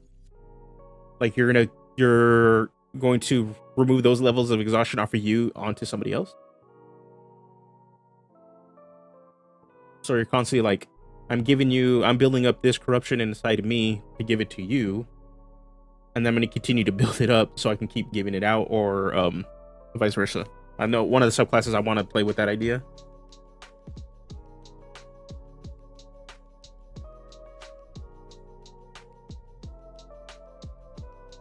And if exhaustion just didn't have the terrible mechanic, like the way it is now, we wouldn't have to have the exhaustion clause, but where you can ignore it. But the fact that we can ignore it just makes people want to do that now. Sacred weapon.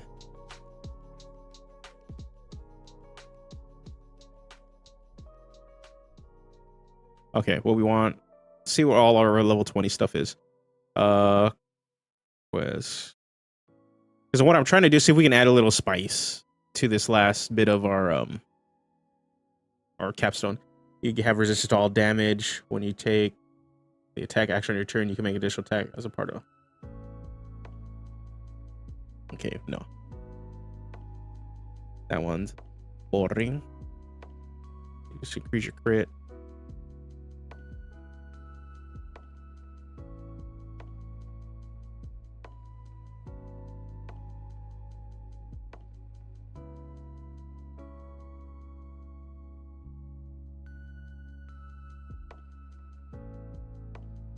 Okay.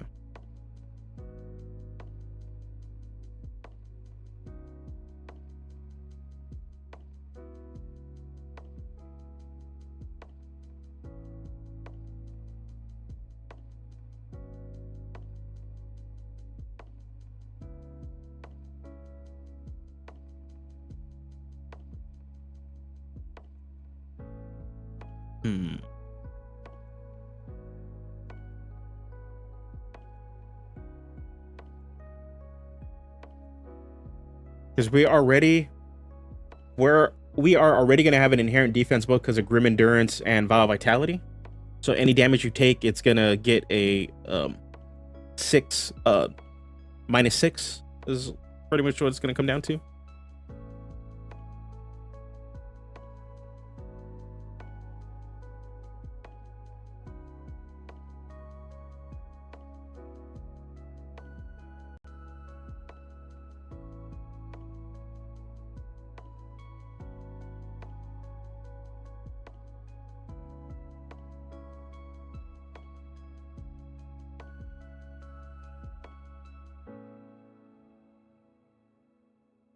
Oh, that's funny.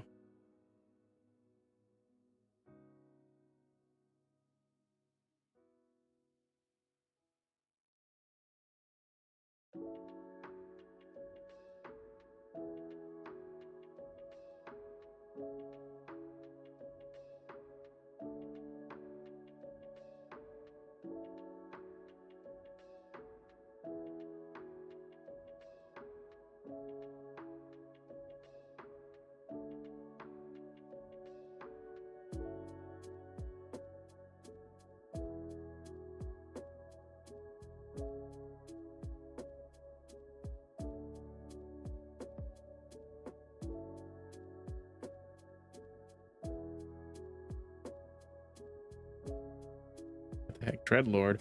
What the heck? The aura reduces any bright light, and whenever an enemy that is frightened by the paladin starts its turn in the aura, it takes. Okay. Additionally, paladin creatures the aura are draped in deeper shadow. Creatures that rely on the side of. Okay. Aura lasts. Paladin can use a bonus action on his or her turn to cause the shadows in the aura to attack one creature. The paladin makes a melee attack against the target if the attack hits. Also, that straight up as a bonus action, get additional damage. Damn, that is stupid good.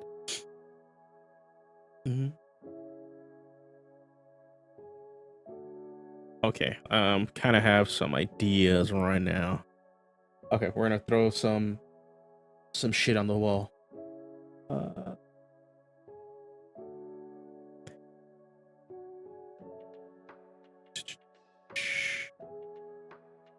Different level of exhaustion. Okay,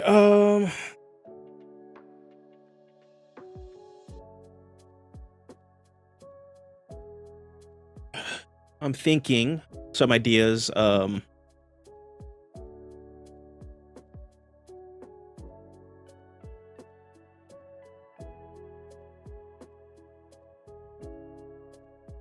This is just idea. It's not written correctly.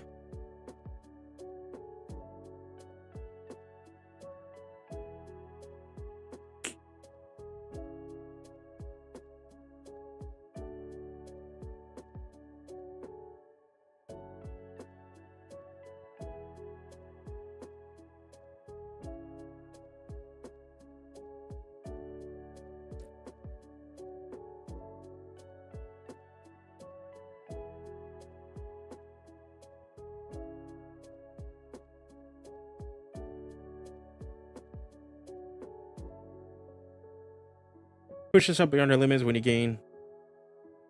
But no, I think caring about the level of exhaustion is better.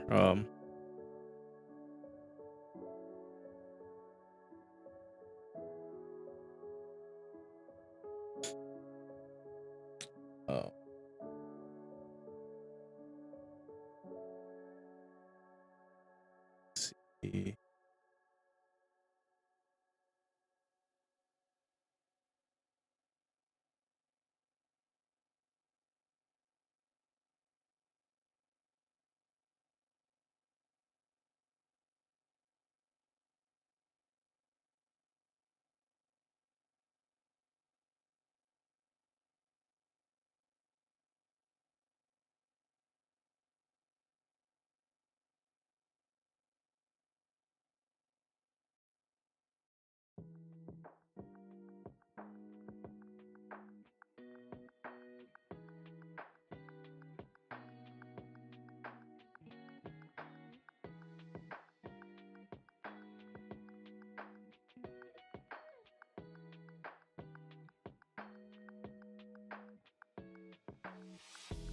Okay, so there's this. You push yourself beyond your limits when you gain a level of exhaustion that will kill you. Instead of dying, you drop to 1 hit point and gain the following benefits for 1 minute. When you use this feature and at the start of each of your turns, you gain a number of temporary hit points equal to triple your current level of exhaustion. You gain a bonus to damage rolls equal to your level of exhaustion.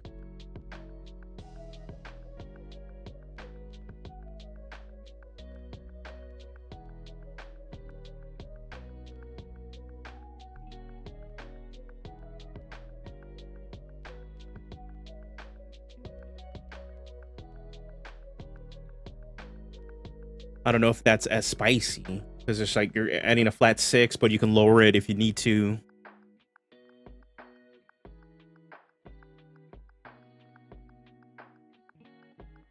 Right, but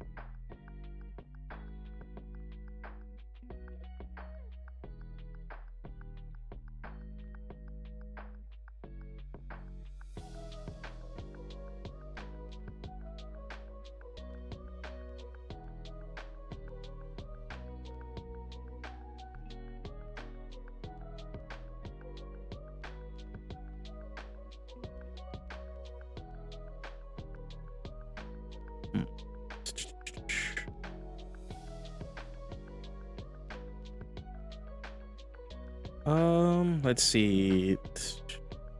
There is a wizard feature that I stole for the Luchador that was actually pretty awesome.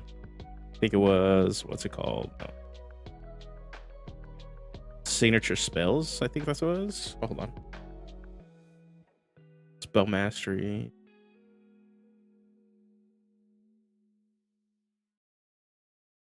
That was an optional feature. Let me just go look at the Luchador. There's something that was in there that we were able just to max spell damage or signature move damage every so often.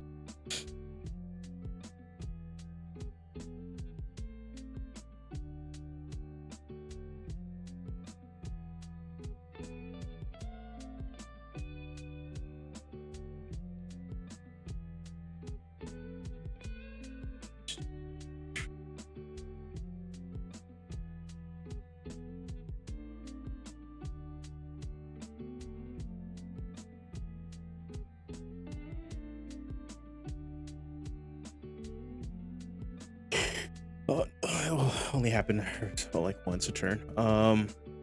Yeah, this is. I want to add something spicier to this, but like this is still really good. All right, you push yourself beyond your limits when you gain a level of exhaustion that would kill you. Instead of dying, you drop to 1 hit point and gain the following benefits for 1 minute. When you use this feature, and at the start of each of your turns, you gain a number of temporary hit points equal to triple your current level of exhaustion. You get a bonus to damage rolls equal to your level of exhaustion. So that'll also apply to your spell damage, which is the intent. And obviously one more thing.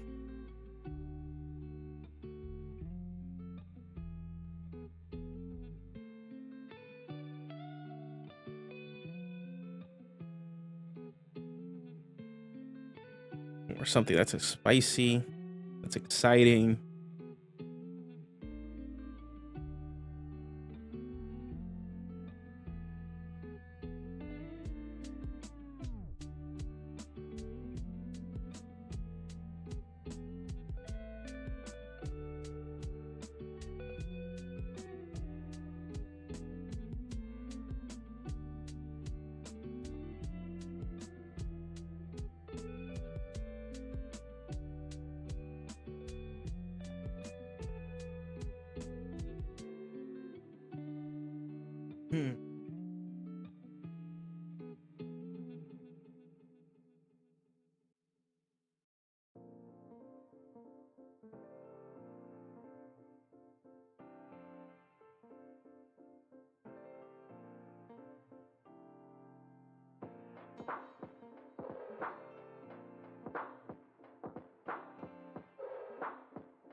I don't know. I think I'm gonna sit on it. It's already gonna be 3. I think I'm gonna call it here. I think we did a lot of work today. I'm gonna sit on it and think. Looking for something that's just like the promised end, something that's like super powerful, super exciting. That says, "Yep, I'm going to kill everything." Like this, I'm going out. This is my blaze of glory. I don't think just adding flat damage based off of this is exciting. I think maybe some fear, an aura effect.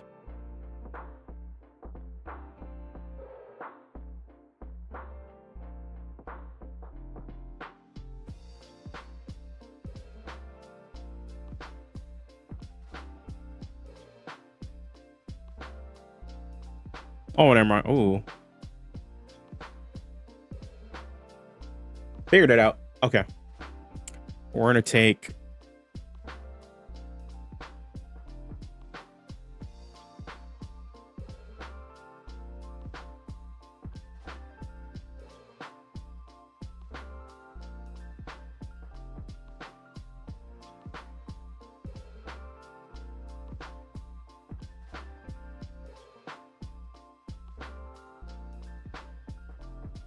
I figured it out. Never mind. We're gonna close this on a good one. We're gonna steal this idea from the Vengeance Paladin.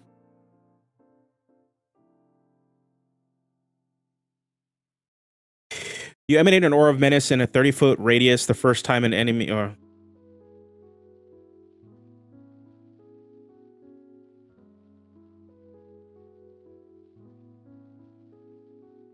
30-foot radius the first time an enemy enters the aura or starts its turn there during a battle. The creature must succeed on a wisdom saving throw or become frightened of you for 1 minute or until it takes damage. And then I'm thinking...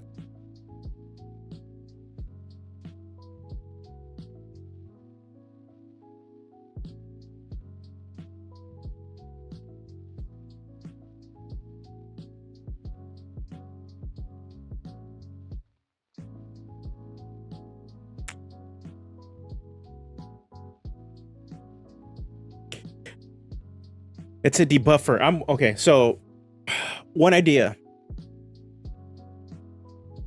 Anytime that creature that is feared by us is dealt damage, they take damage, additional damage equal to our level of exhaustion. But meaning, it doesn't matter who deals the damage to that person. So it's a team buff, where as long as we stay there, everybody's frightened of us, everybody's getting additional damage equal to our exhaustion level. That also includes us, so at any time we deal damage to a feared creature that we frightened, we also deal that additional 6 damage. I think that is exciting.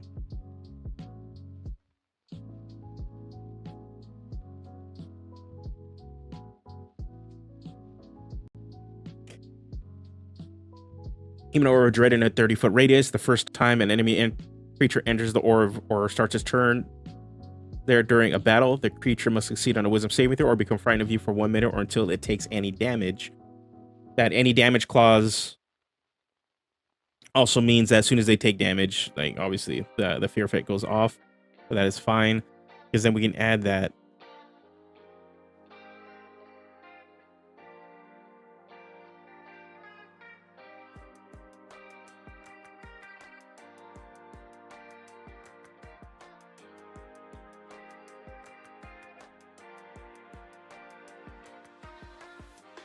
That means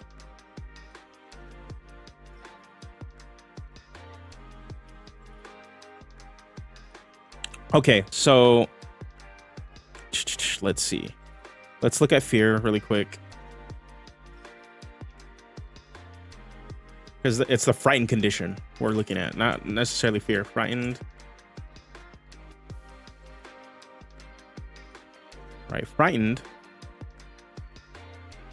Let's pull up what frightened actually does. So we know what we're working with. I'm not trying to look at the picture. Frightened. Okay. So a frightened creature has disadvantage on ability checks and attack rolls while the source of its fear is within line of sight. The creature can't willingly move closer to the source of its fear. It doesn't mean they move away. It just means they can't move closer.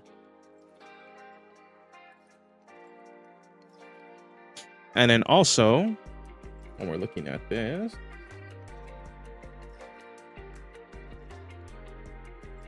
what do we do?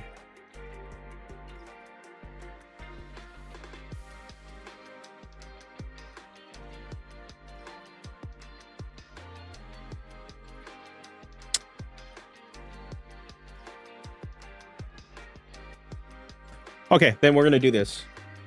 Okay, the first time you emanate an aura of dread in a 30-foot radius, the first time an enemy enters the aura or starts its turn, your creature must say or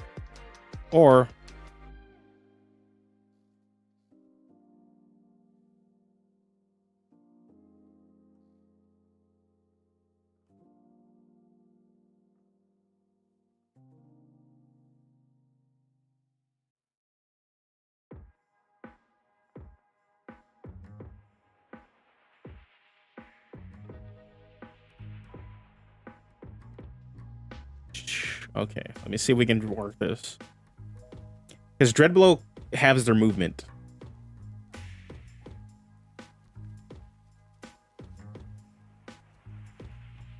Or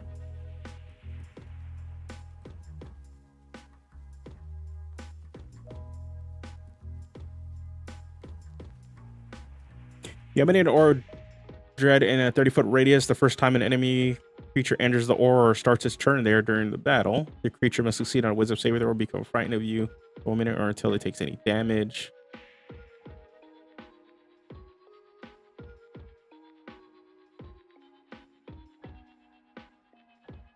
Oh, let me.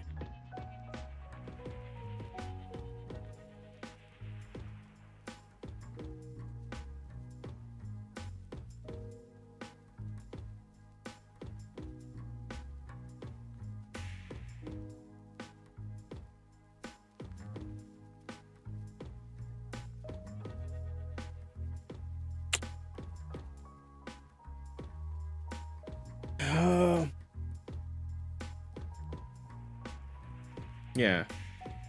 What do you know?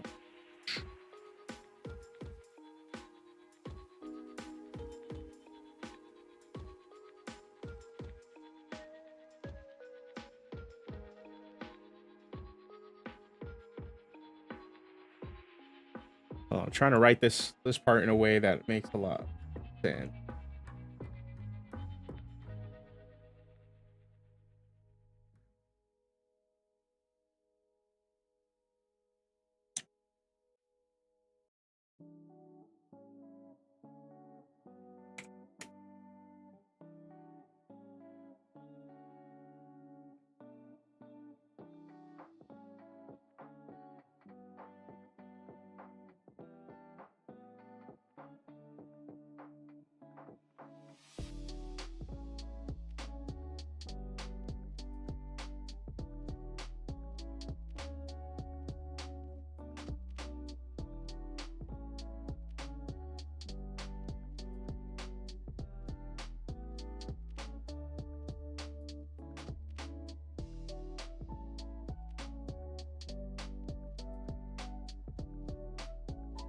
Oh yeah, we're not trying to look for rerolling damage. It's dealing extra damage to the frightened creature.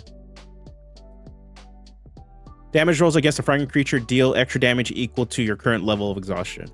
So what I mean by this is that as long as that creature is feared by you, your ally can also deal that extra damage, not just you. So it again plays into the debuffer role. It's like you stand there, fear everybody, and just like, okay, let's we're gonna make this hurt. You emanate a dread of an aura of dread in a 30-foot radius the first time an enemy enters the aura or starts its turn there during a battle. The creature must succeed on a wisdom saving throw or become frightened of you for 1 minute or until it takes any damage.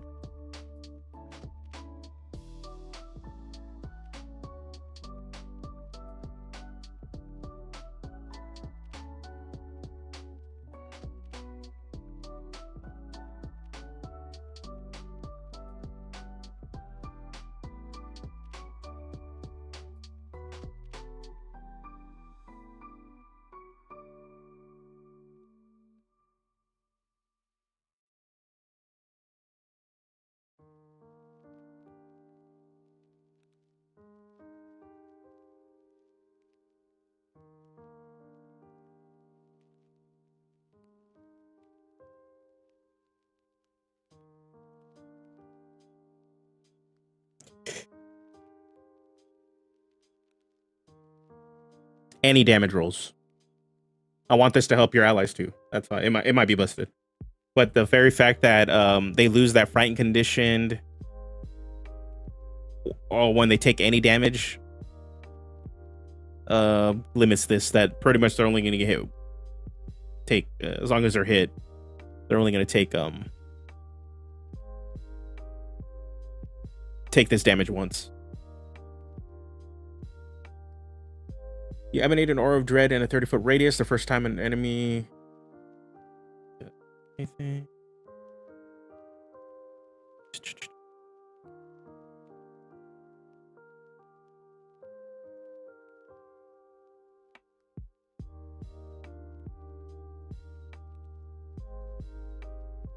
Let's take that part right there. Cursed or frightened by you.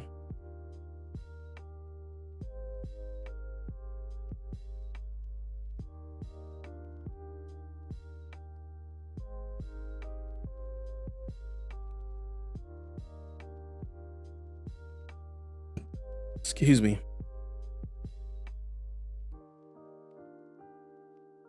That looks a lot scarier. A lot, at least a lot more exciting. We'll rein this in when we need to, but where we need to.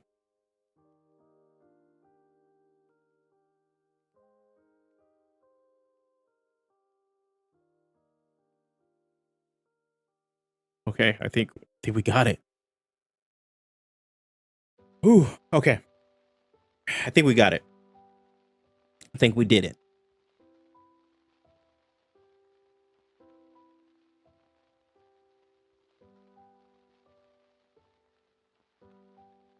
All right. I think that's gonna do it for me now. Pretty much, we have a working class chassis. Next week, I might jump in on Wednesday. We might continue the design because we're cooking right now. And then start a subclass. And then as long as we get 3 features of a subclass, we can then work on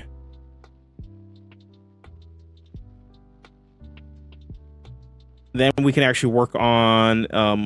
spell list, because we're going to need a spell list. And then pretty much a combination of that and at least a 3rd level features for a subclass, we can have a testing.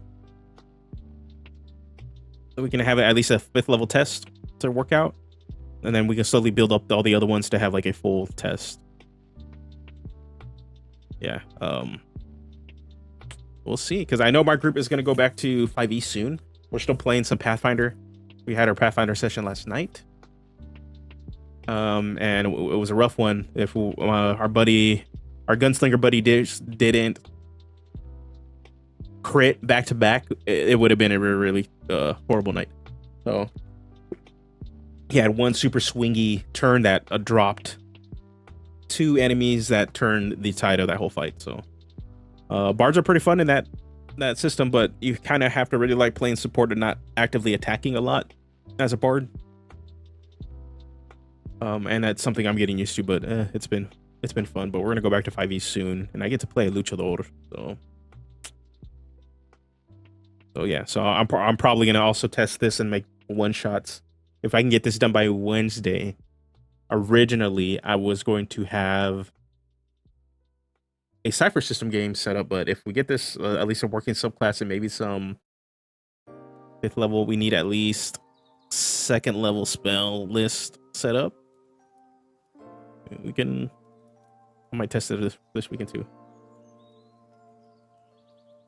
Yeah, we had our champion die. To be fair, we now definitely have a better grasp system. Yeah, and that's what's happening too. Like it is a very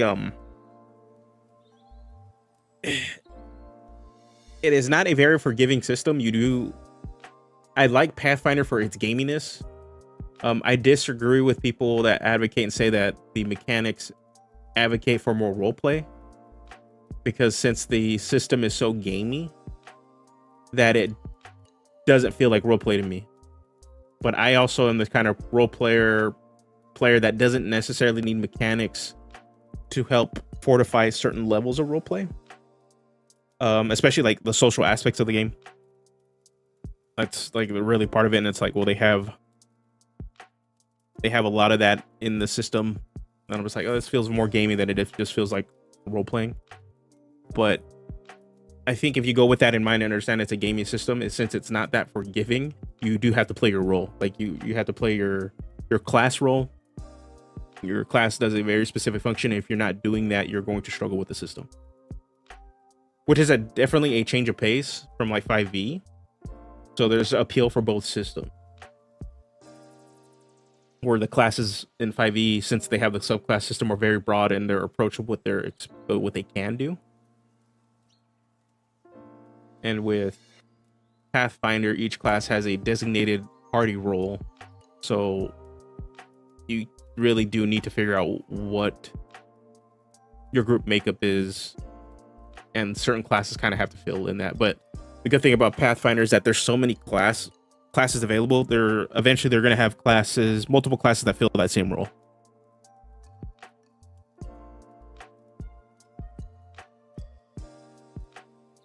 To be fair, my favorite system is 10 candles, and that's completely different with how it does everything, but it does RP really well. I've heard nothing but good things about 10 candles.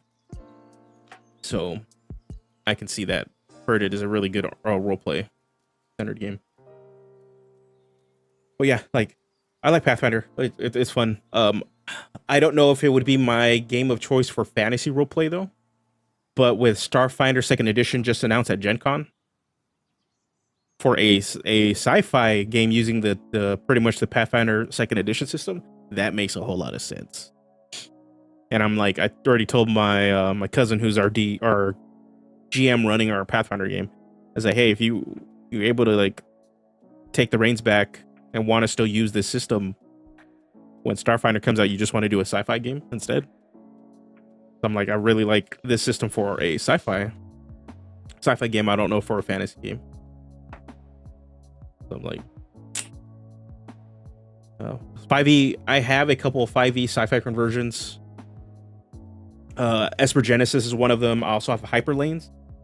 These are all third-party product that take the 5e rule system and change it to apply it to a sci-fi system. It does it okay. It does it well, but it's still very much 5e, and I don't think it conveys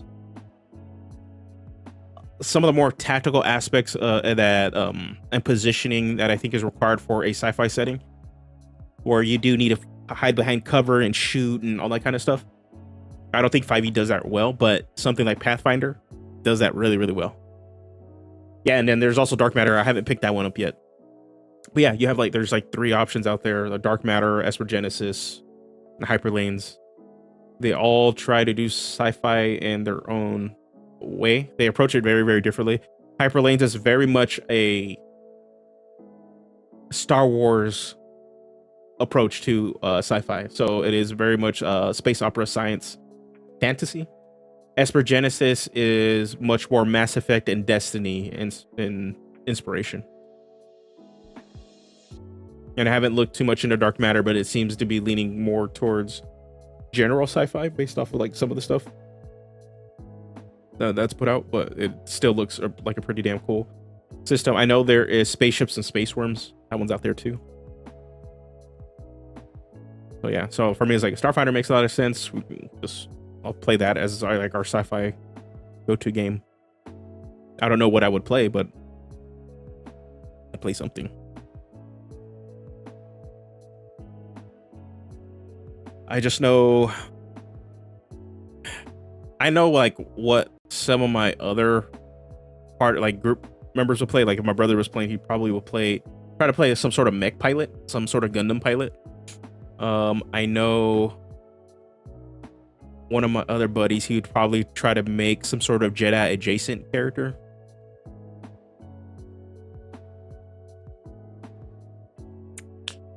So maybe I would probably try to play some sort of pilot, Han Solo kind of character, to be honest. I tend to like a Han Solo or Lando sort of characters. But if they need me to be a generic soldier, Commander Shepard, I would rock that too, because that soldier class is like a range tank, looked pretty sick for Starfinder 2E.